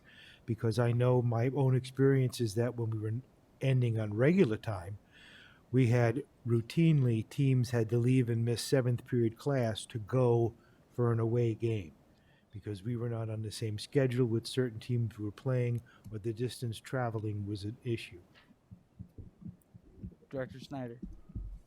Well, I'm a little hesitant to offer my opinion because you asked us our opinion on the early outs before we had all the information, because I wasn't aware that we wouldn't be able to meet our citations if we did have the Wednesday outs. But as far as extending the days, I will say that I would have a very hard time believing teachers have a challenge enough keeping students engaged in the time that they're in the classroom, and to add extra minutes at the end of the day, I would have a very hard time believing those would be constructive minutes. And if they're not constructive minutes, they're just minutes. Director Hayes. I would tend to agree with Director Snyder. At the end of the day, young people's minds are gone. They're not paying attention anymore, and extending the day, I'm out at this time of day. That's the time I technically check out. It's over. So I wouldn't be in favor of that. No, I think just give them more class. Okay. Thank you. Director Beck? Well, yeah, I don't know if I have enough information after hearing about the potential effect on citations that, made me reconsider how I felt about Wednesday early outs. But without any other information, I don't have a problem with it if it's what's best for students and teachers are comfortable with it, because it doesn't matter if it's the last 10 minutes of the day at 2:30 or the last 10 minutes of the day at 2:40. Students know it's the last 10 minutes of the day. And so I feel like we might get an extra 10 minutes of engagement if we extend it, but I'll defer to the superintendent and the rest of the team to make that decision. Thank you. Director Poston? So maybe this was already said, but we're talking about extending it by how much? I think Rob had said, what'd you say, 10, 20 minutes? So an example would be if we put 10 minutes on the beginning of the bell schedule, at the beginning of the day or at the end of the day, it'd have to be consistent. So if we had at the beginning, it would have to be K-12 beginning of the day or K-12 at the end of the day. That would capture approximately 2 school days, a little bit over 12 hours. So 10 minutes on the day from the rest of the year would capture 2 school days for us. That's just an example, not to say that's the model. So you're trying to make up days at the end then by doing this? Then yes, professional development, you would still have the Wednesdays, and then you'd also have additional in-service days for the teachers at the end of the year. Maybe in planning for next year in return to, some other options. Those are just options you're asking me, so that would be a way to do it. To still have Wednesdays and add some time into the day. Again, that's not, Director Passion, you're asking about more days. I'm just giving options where you would capture the 3 days back, so you'd be done the week before. You wouldn't get into that week of the June 15th to the 19th or something like that. Okay, well, I'm not looking to cut days. Yes. Again, I'm just looking for more class time. So that's where I'm at. Director Klein-Jerome? Having been in the classroom, adding 10 minutes, okay, if you're on a block schedule, that's 2 minutes a class. That's not worth it to mess up a whole bell schedule. If you're on a 5-period day, or a 5-period, again, 2 minutes. 10 minutes is not going to give students better class time. You also are cutting into the time that teachers need in order to prepare, because they're before and after school time when they're not in meetings. It's their time to grade papers, grade tests, prepare, fill out report cards, you name it. So I am not in favor of adding 10 minutes. Okay, thank you. Are you pretty clear on what the direction the board was giving you? Crystal. Perfect. How do you like that? All right, so let's get back to the original motion by Director Potts on the approval of the Return to Learn plan. Is there any more discussion on that?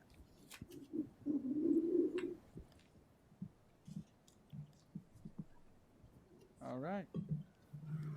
And Director Hayes, you made the motion, and Director Potts seconded it. Yeah. I'll call for the vote. Director Hayes. Yes. Director Potts. Yes. Director Klein-Jerome. Yes. Director Beck. Yes. Director Poston. Yes. Director Snyder. Yes. And my vote is yes. Motion carries. That was probably the longest one we've done. All right. Can I get a motion on item 10.06? Mr. President, Director Poston. I move the board approve the superintendent's contract as presented. Is there a second? Second. Seconded by Director Hayes. Is there any discussion?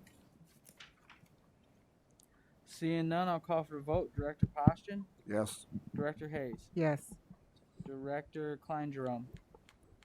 Yes. Director Potts. Yes. Director Beck. Yes. Director Snyder. Yes. And my vote is yes. Motion carries. May I have a motion on item 10.07? Mr. President, Director Snyder. I move that the board approve the temporary appointment of Brenda T. to serve as board secretary effective March 1st, 2021. Thank you. Is there a second? Second. Seconded by Director Beck. Is there any discussion? The only thing I wanted to add to this, we're on a hiring freeze. We've asked everybody else to make concessions. We're kind of merging the superintendent secretary and the board secretary for the time being to show it happens right at the top for everybody. Is there any other discussion? Seeing none, I'll call for the vote. Director Snyder. Yes. Director Beck. Yes. Director Potts. Yes. Director Klein-Jerome. Yes. Director Hayes. Yes. Director Poston. Yes. And my vote is yes. Motion carries. We're on discussion items now. Citation update.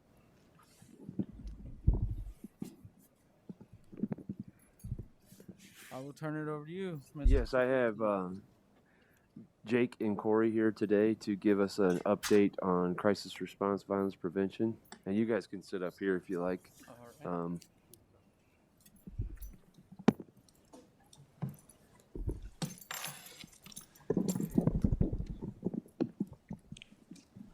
Thank you. Just an update. I think you have the document that kind of walks through this in front of you right now. But at the last board update about this, we were just about to proceed with our kind of like our tier 1 level of training in crisis response and violence prevention, which we have done for all of our building teams, and they're in the process now of taking that training back to their building. So far, we have had. I think it is 1,500 people took a pre-learning survey on how to respond with verbal de-escalation skills, with using physical proximity, and just having an understanding of what your role is for all staff in every building in our district. And now the task for our building teams is taking that back and training all of their staff on it. So as up to this point, there have been, based on the pre-learning and post-learning surveys that we have, about 500 of our staff who have completed that, and they have up until spring break, and using their Wednesday time to actually present this back to their staff. And so that's where that Wednesday piece kind of was an important component in there as far as that training plan.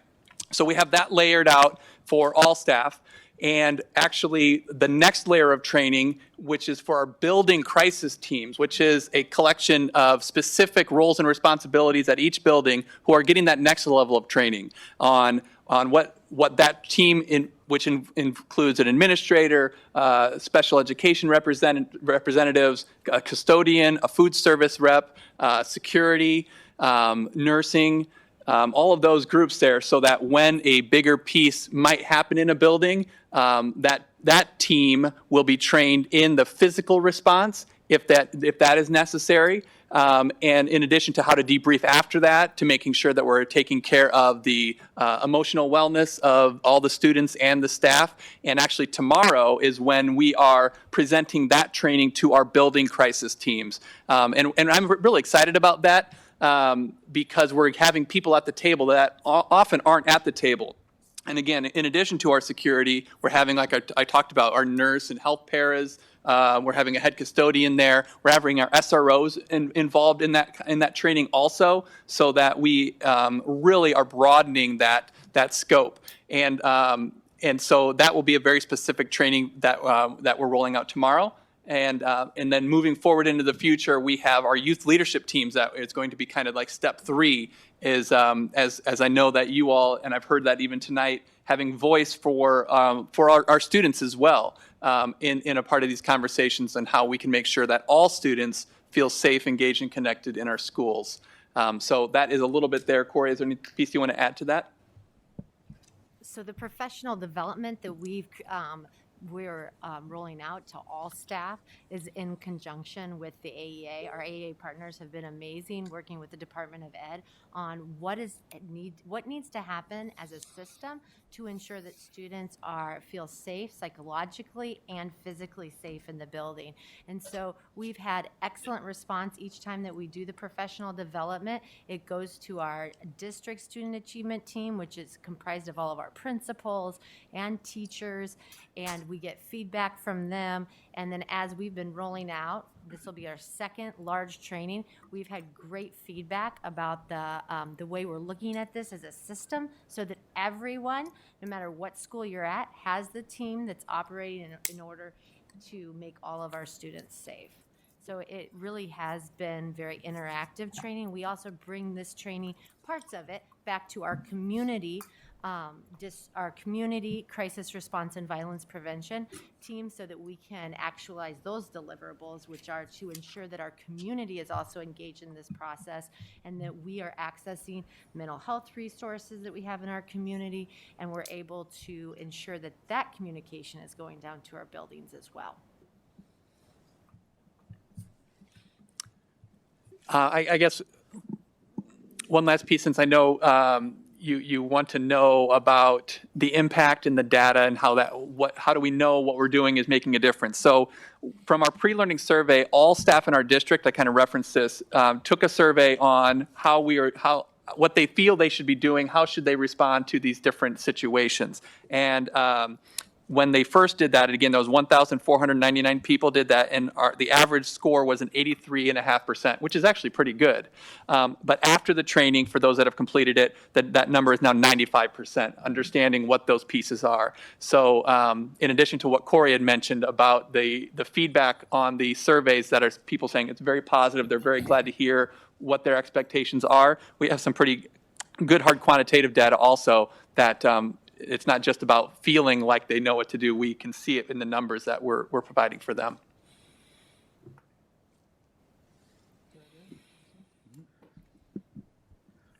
Do any board members have questions? Director Caution. So some of the people that are doing the training, what kind of experience have they had as far as actually confronting students and going through an actual crisis? How many of them have actually had experience at that? Well, so we have our district crisis response and violence prevention team, which includes individuals from curriculum, from learning supports, from special education, and some teaching staff within that's on that team. And we're working closely with our AEA, who is providing with support from the Department of Education. So as far as like the training tomorrow, from the district side of things, Corey and I are the presenters from the district side, and we have a couple AEA staff who are presenting also. So my experience with it is just as a building principal, as a teacher, principal, and administrator in our district, and Corey would be the same. So that's where the experience that I personally have come to the table on that. Can you clarify your question? Are you asking about the crisis, the building crisis response team, or are you asking about the people that are creating the presentation and their experiences with dealing with crisis? I'm talking about the people that are being trained, the people doing the training in the buildings. Okay. So the people that are doing the training in the building crisis team, I mean, just like Jake said, it's your administrators, your counselors, it's all of those essential people. And if you've worked in a school, unfortunately, we've all dealt with issues of crisis. And this is ensuring that all of those people know exactly how to respond so that we have that system-wide approach, that systemic approach to ensure that all people feel safe, including the teachers, including the staff.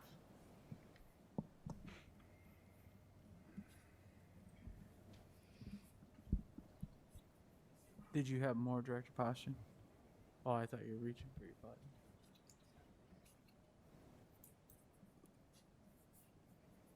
I guess you guys knocked it out of the park. Or it's just really I kept my questions in front of me that I know you guys like to ask, so I was ready to go. I like it. I like it. Mine are right here.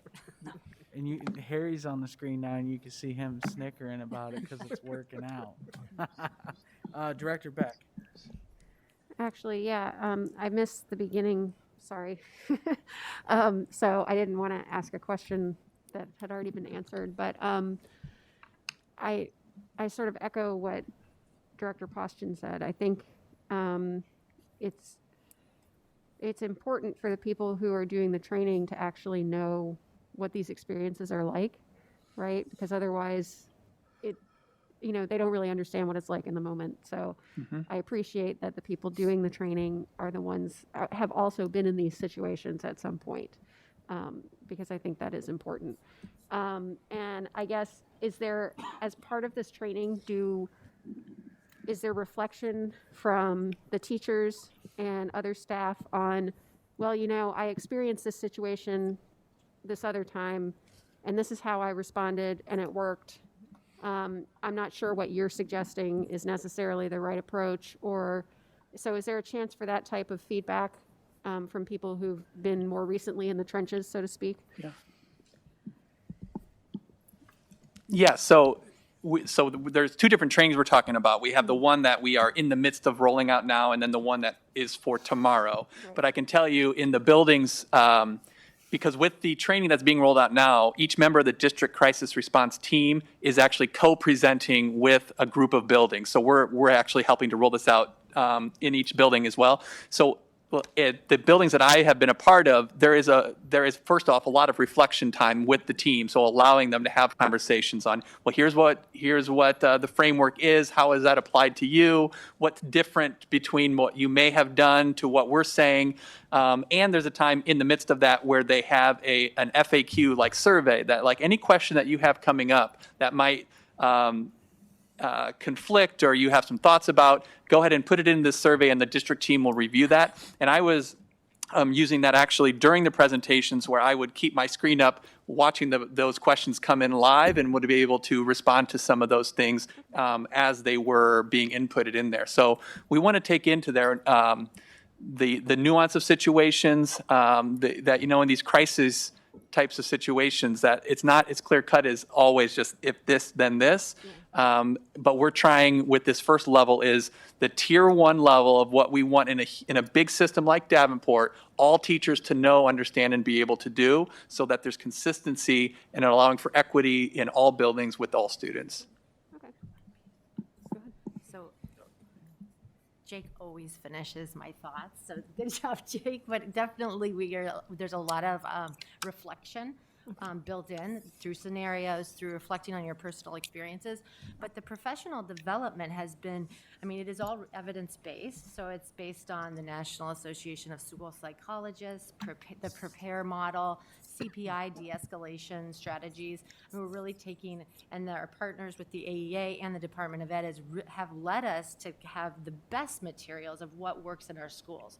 But with that, adult learners, you need to reflect on your personal experience. So there's a balance of that. Here's the evidence. Here's what we want to see as a system. But also, let's take time, pause, to reflect on our own experiences and the nuances in a situation, which can be different from day to day. So we definitely it's a balance of both of those. Okay. Cool. Director Poston. Are the SROs being involved in this? Yep, actually, we're excited that tomorrow they will be joining us as well, including Sergeant Quick and Lieutenant Smith from our police department. So, yep, we're trying to bring in all those groups.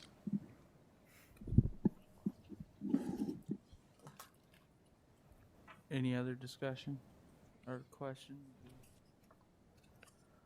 Well, thank you for answering all of our questions. It's a little easier when you know all the answers to the test, right? But no, we appreciate it. I do agree with Director Poston and Beck. If you're going to talk about it, you need to be about it and have those experiences. I wholeheartedly believe that. And if you go to a different building, it might be a different, culture and climate in that building. So I greatly appreciate your guys' work on this as well as the teams rolling this stuff out. So thank you very much. Thank you. And now we will move on to the next discussion item, which I will turn it over to Harry and Luann with the IASB. Good evening. Thank you. Is the volume okay? Yes, sir. President Gosa? Yes. Great. Sir. Thank you. A fast backdrop, and then we'll invite President Gosa or Superintendent Schneckcloth or Luann to jump in. So here's the quick backdrop. One of the things that in our periodic planning meetings and debrief and looking ahead for board growth and board development, one of the things that we talked about recently is to revisit the superintendent board goals. And here's our thinking moving forward. And the operative word here, phrase, is thinking at the long-term view. So translation, putting structures in place for effective long-term leadership of the board and superintendent, continuous improvement. And the idea that, which we applaud, Luann and I do, IASB does, we applaud, encourage, and appreciate your board's view and your superintendent's view on, we need to be looking, the citations are what they are, and clearly they're a focal point right now. But we're wanting to focus on over the long haul, what's going to help you as a board superintendent team continue moving forward to best meet the needs of kids, staff, and the community. And so a new element you'll see, the items in red are where we did some reworking or updating. Luann and I encourage you as a whole board, and we shared this with Superintendent Gosa and Board President Gosa and Superintendent Schneckloth, role mix up here, last week. This idea of thinking about these goals as probably at a minimum 18-month goals and probably areas of that even longer. And the new chunk that we've added in addition to some word adjusting, is you'll see, such as under Area 1, Area 2, you see a short-term goal. And this is based on the strategy, how do you eat a big meal one bite at a time? So the idea here is, while the larger goal is the opening line, the intent of the short-term goal is to amplify or shine the spotlight on what is the superintendent and you as a board, what are you leaning into more heavily in the coming months? And that those short-term pieces could continue to be updated. And we already know that the measures, the indicators of progress, the indicators of success, that's a step that has to be cleaned up. But we think the idea of focusing and clarifying the short-term push aligned to the longer-term goal makes sense in moving forward. And I would ask Luann or President Gosa or Superintendent Schneckloth, any other comments you folks would add about the way we were thinking as we approach this. And this is just first draft for you to discuss and start to react to tonight. Dan, TJ, Luann? Harry, I'll chime in. When we were doing this, what we had kind of thought about doing was having a dashboard so that when we wanted an update on where the superintendent was at with these goals, it would kind of be like the citation report. We would see, here's where he is at, this is what he's working on, or, this is the team he's put together to help with these things, and these are the things in place. And from there, we could establish as a board what like Harry said, indicators are and that we think progress is being made or not being made, so that we're kind of monitoring it a little more live stream. So if issues arise, you can kind of figure out where the problem is and get it corrected sooner than later. Did you have anything to...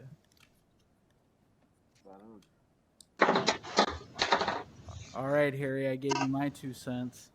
All right, thank you. Luann, anything else you want to add, please? Thank you. Can you hear me okay, Harry? Yes. No, just to reiterate that, Dan, I think in our meeting last week, you said it so well that you really wanted to set TJ up for success.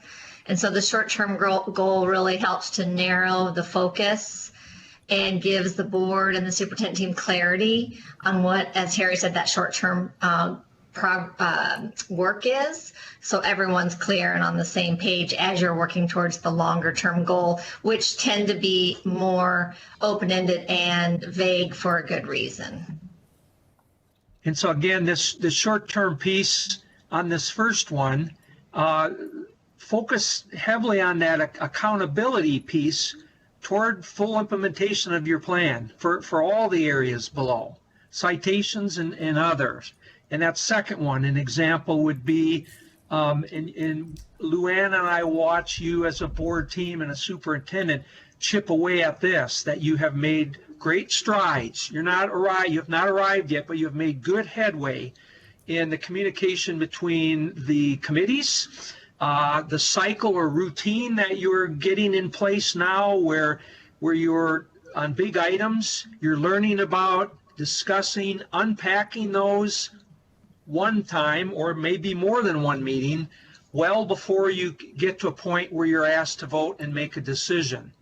That third one would be an example of continuing to try to get the most out of your finance committee, and that balance between the committee recognizing in the whole board that the committee is serving the whole board and not the other way around. And how do you do that in a way where Karen and Kent are comfortable and pretty secure in the learning and conversations they're having at the finance committee along with Superintendent Schneckloth and others, that is representing the will of the board as a whole.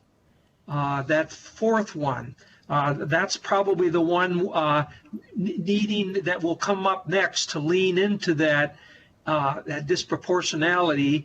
And as the Mississippi Ben, Shane, and Bill have commented, and TJ has, Superintendent Schneckloth, that idea that, again, how do you eat a big meal one bite at a time? This is on the horizon. So the notion of a task force to begin to identify those barriers that will allow you as a district to move forward on that area. But everything isn't happening all at once. That fifth area, that the focus on student achievement, and I remember a couple meetings back, multiple board members talked about, what about kids? When do we get to the green boxes and the citations that align with what's happening to kids? Clearly that is on your board leadership's mind. It's on Superintendent Schneckloth's mind about, and so the shorter term step there would be, as you continue as a board to use those questions, those 8 questions, that Superintendent Schneckloth,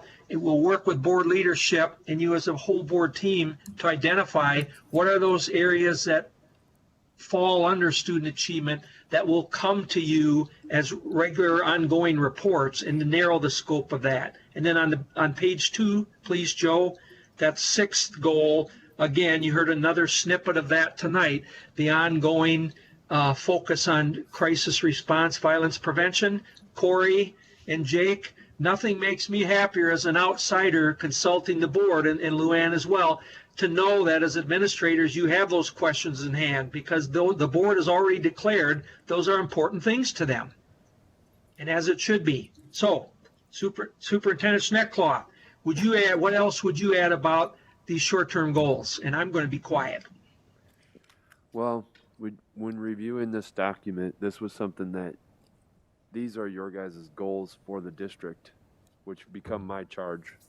And so when we reviewed these, we wanted to stay with the intent of each one of those goals, but to add a short-term piece. And so that's where these came from, the goals that you established in the beginning of the year. So we felt that those goals were still really important and really relevant, and we just tweaked them for the current team and setup that we're in. And I fully support the goals that are sitting on here. I think they're lofty, but I think that's what we need to move towards.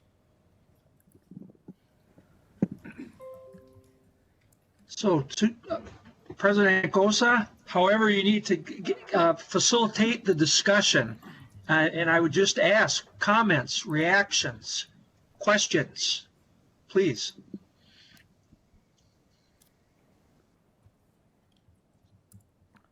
I'm not seeing anybody with their hands up, Harry, so I'll just go around the room and, okay, Director Potts. Yeah, I like this idea of these short-term goals, because then it gives both us and the superintendent a chance to monitor their progress, so that we don't, let's say, wind up at the end of a cycle and there's been no feedback, no indication that anything's occurred or whatever.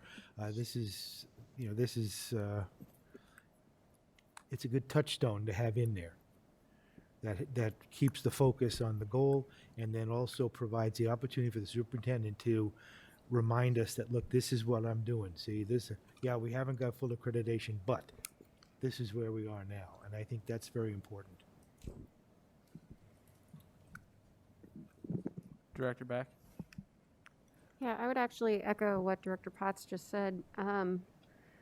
Even though we can update these each year, we still want to see progress in the interim, right? And even though we are, have planned to formally discuss these twice a year with the superintendent, it's important, I think, for us to to break it down even further and make sure for us to be doing our job properly, to make sure that progress is being made even more regularly than just twice a year. So I think I really appreciate the short-term goals in there. Director Snyder. Whenever I set goals for my staff, my day job, we always use what we call the SMART goals. And SMART standing for specific, measurable, achievable, relevant, and timed. The one thing I don't see in here is the timed. It's kind of left as, well, we'll review them. I mean, we're going to get updates, but from a timed standpoint, I think we should, especially on the short-term goals, have some kind of a time frame set up from the beginning that we would like to see these finished, or not really finished, but achieved.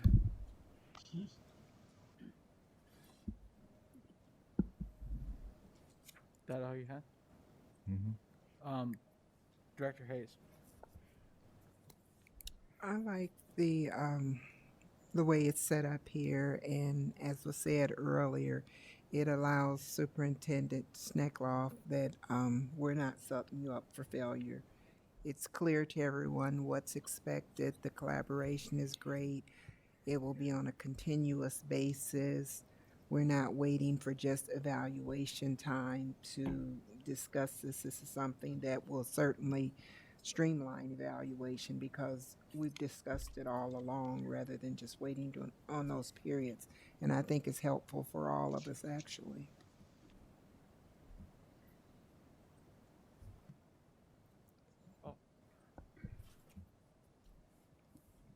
Director Beck.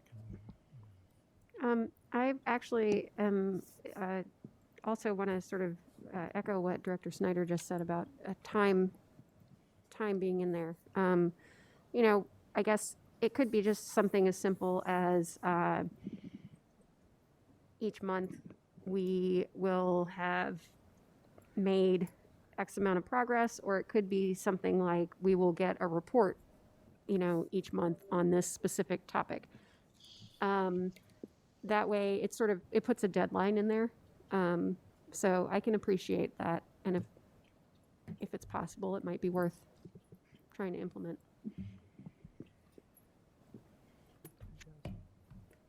Oh, Director Snyder. I guess what I do with it's not even relevant to say, you know, by March 1st, I want this entire goal done. It's how long is it going to take you to finish this step to get to the next step? Or what do you anticipate?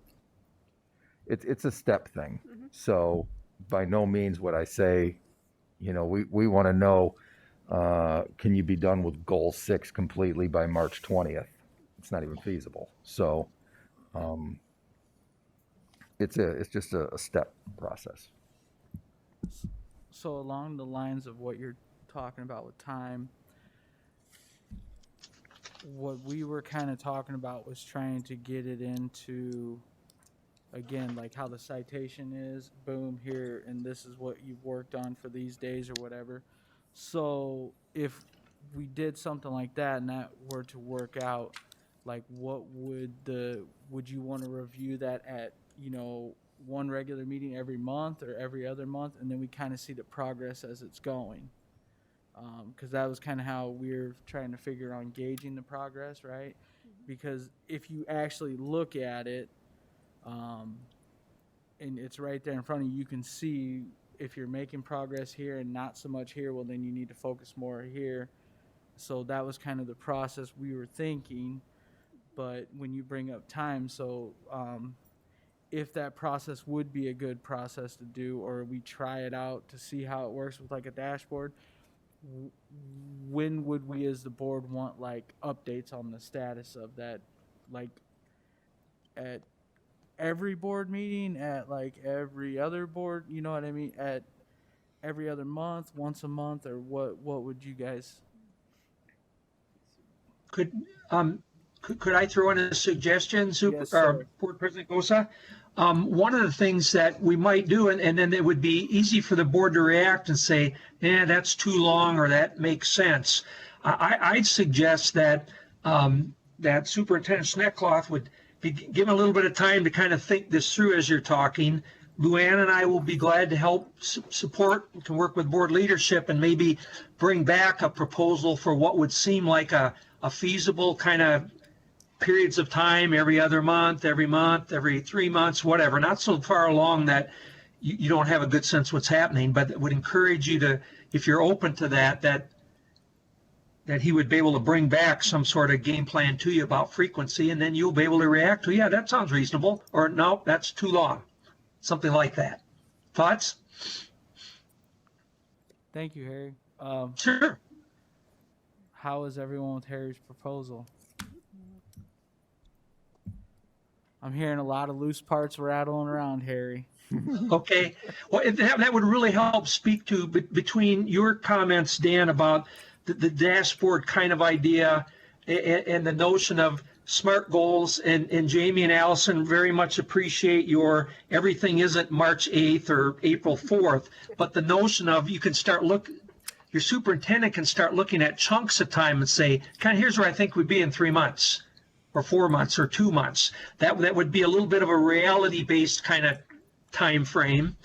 So it's not just wide open, but everything isn't set to a date. I think we can accomplish that. And I'd be curious if Superintendent Schneckloth think that's a doable thing.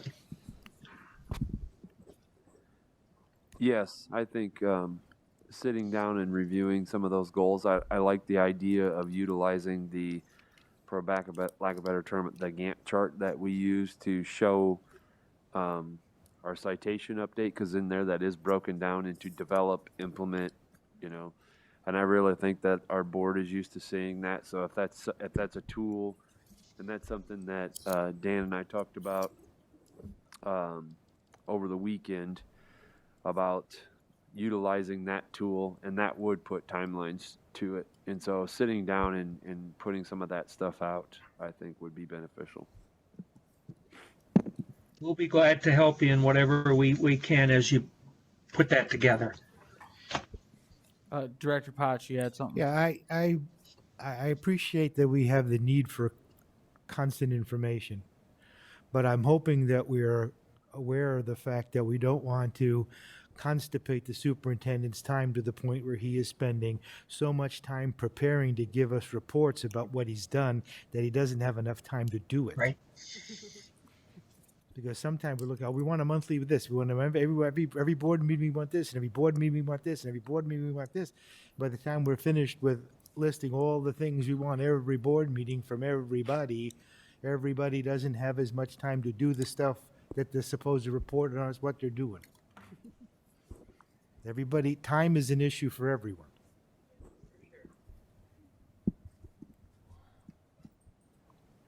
Thank you. Director Poston and Klein Jerome, do you guys have anything you want to add? You've been kind of quiet on that end of the room. I'm good. You seem out of you not wearing your central mask tonight. I would just say, we just have to keep hammering away. I agree with Bruce that we don't want to make a bunch of busy work for the superintendent, but this is going to be information that we need to have in order to make informed decisions.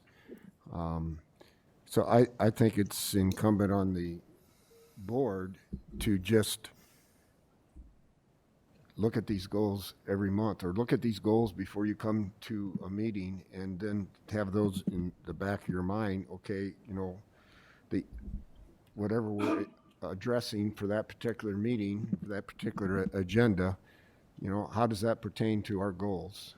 So the worst thing that can happen is that, we put these goals on a piece of paper and then we ignore them for a few months. And so we just need to, keep after it.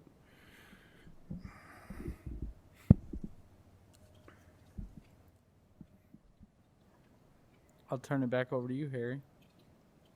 I appreciate the views and the common sense here. It's trying to find that sweet spot between, as a couple of you said, where your superintendent spending more time preparing the reports than doing the work, balancing that, but also with the measurable piece. And I really think that was why I suggested that if Superintendent Schneckloff has a little bit of time to think through what's realistic, and it wouldn't surprise me at all if it's, I loved your idea, Director Postian, about if the board just keeps those goals in the back of your mind. That's a great lens or a frame for every meeting. But then the reality might be that Superintendent Schneckloff is coming to you every couple of months with an update. And that could certainly be adequate. Let him have a chance to tinker with it. We'll provide some support, bring that back to you, and you'll be able to say, sounds good to us, or that's doesn't have to be that often, or it's too much. And I think you'll end up in a good spot.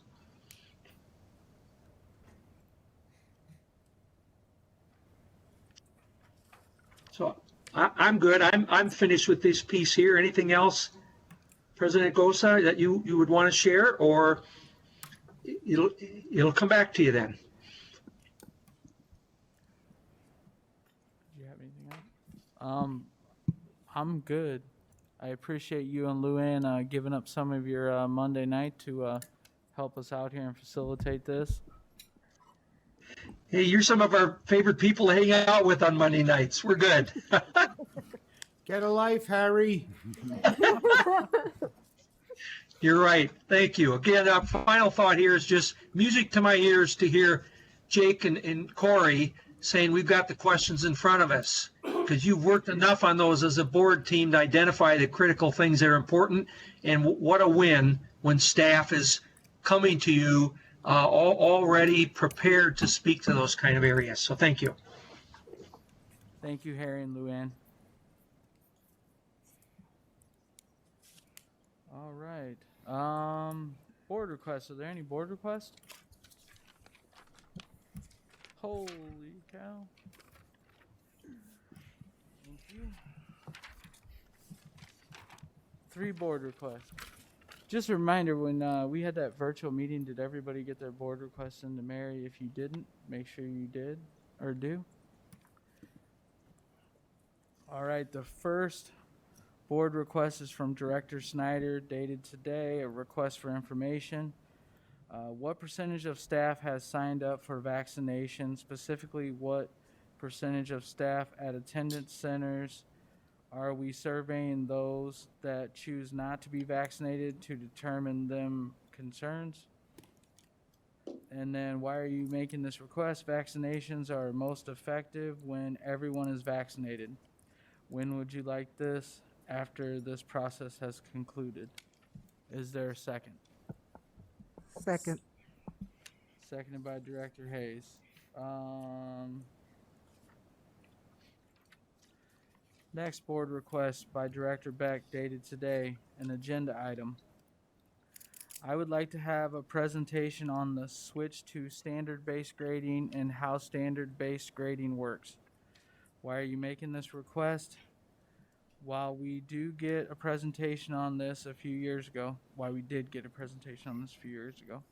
I think that there are a lot of parents who are concerned about how this works, especially at the high school level. And when would you like this? As soon as possible. Is there a second?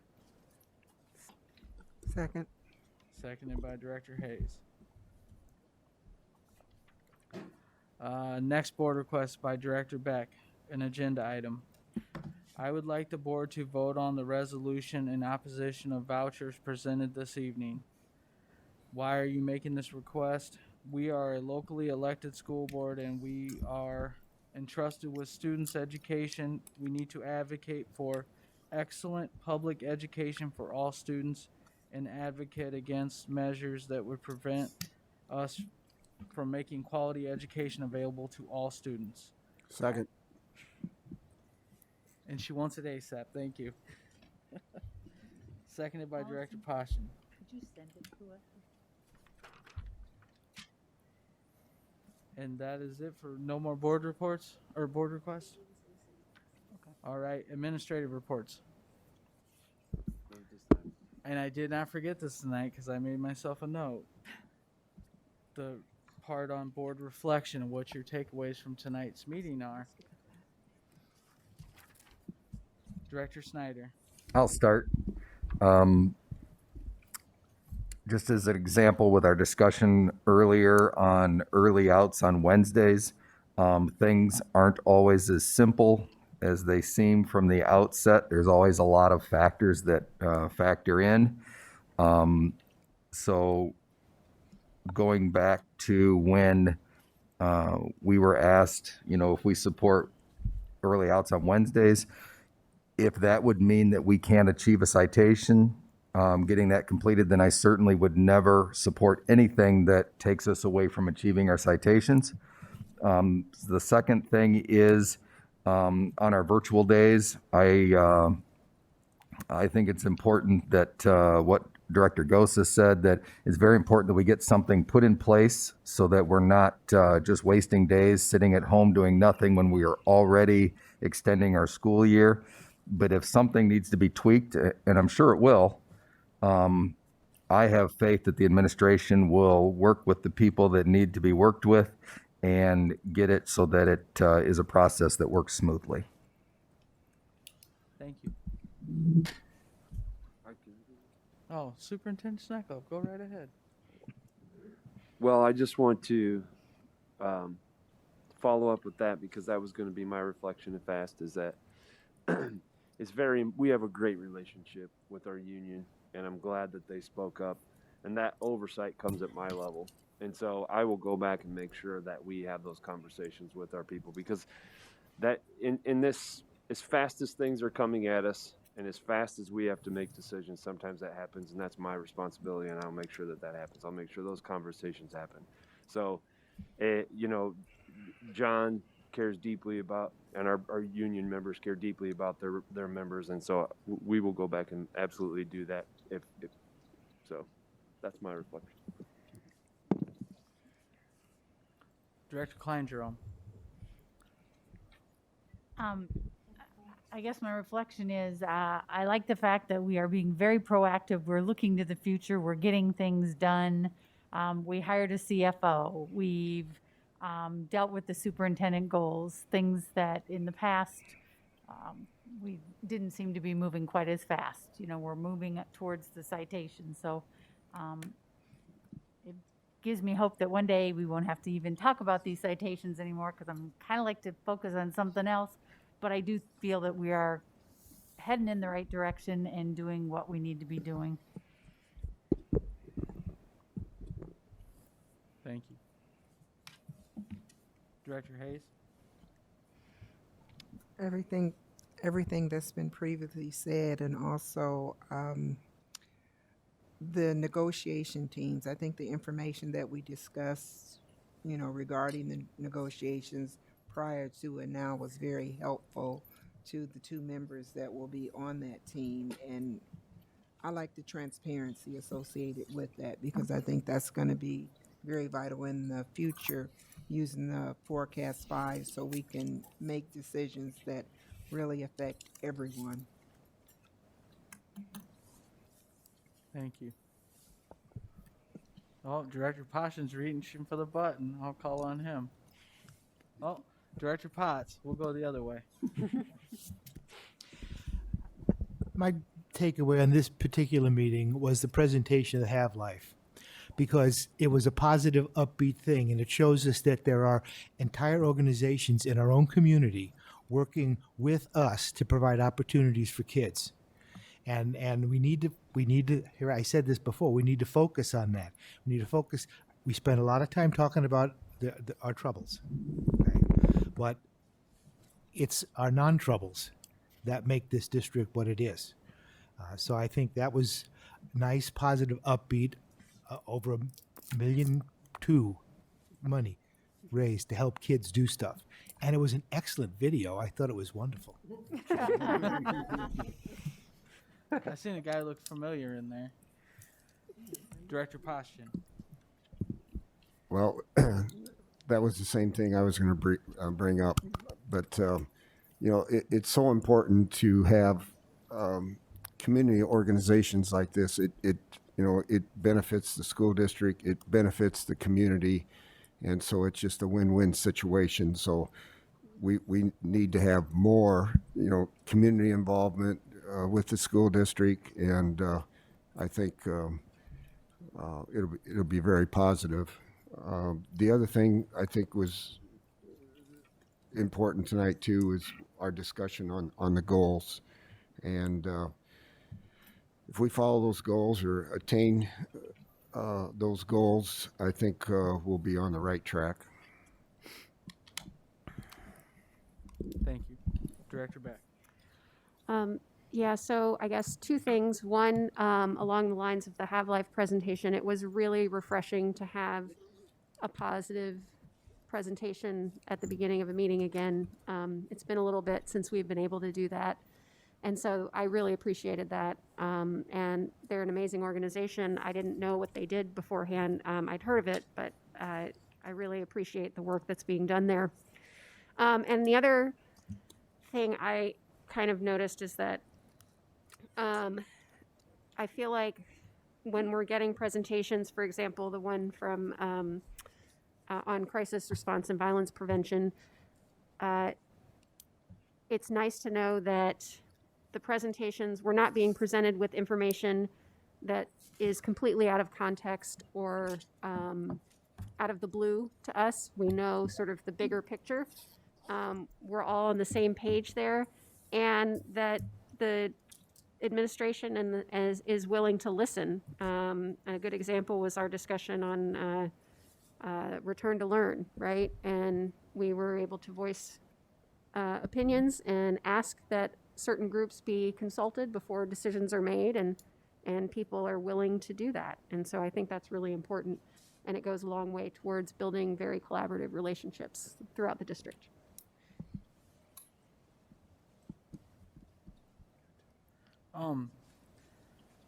I will agree that I thought the Have Life thing was very upbeat. It was kind of nice to have something like that. It kind of makes me miss all the student showcases and stuff.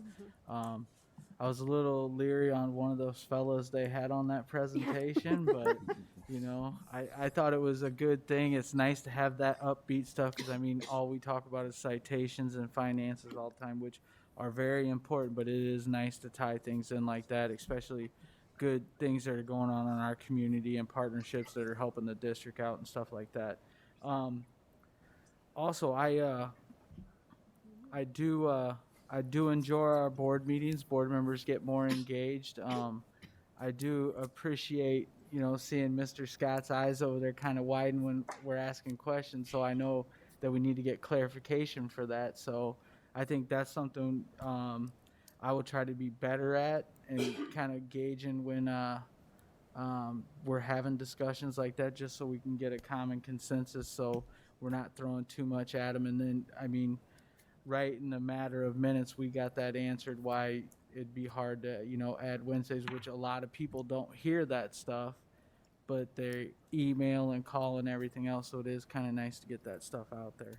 And it's a good possibility, to look into that, and then you kind of know where the board's at with that. So I do surprisingly look forward to these meetings with all of you, because they've been a lot better, I think, and productive. And I do like that Director Beck's got her mask on upside down. Whatever. But what? Nobody told me until now.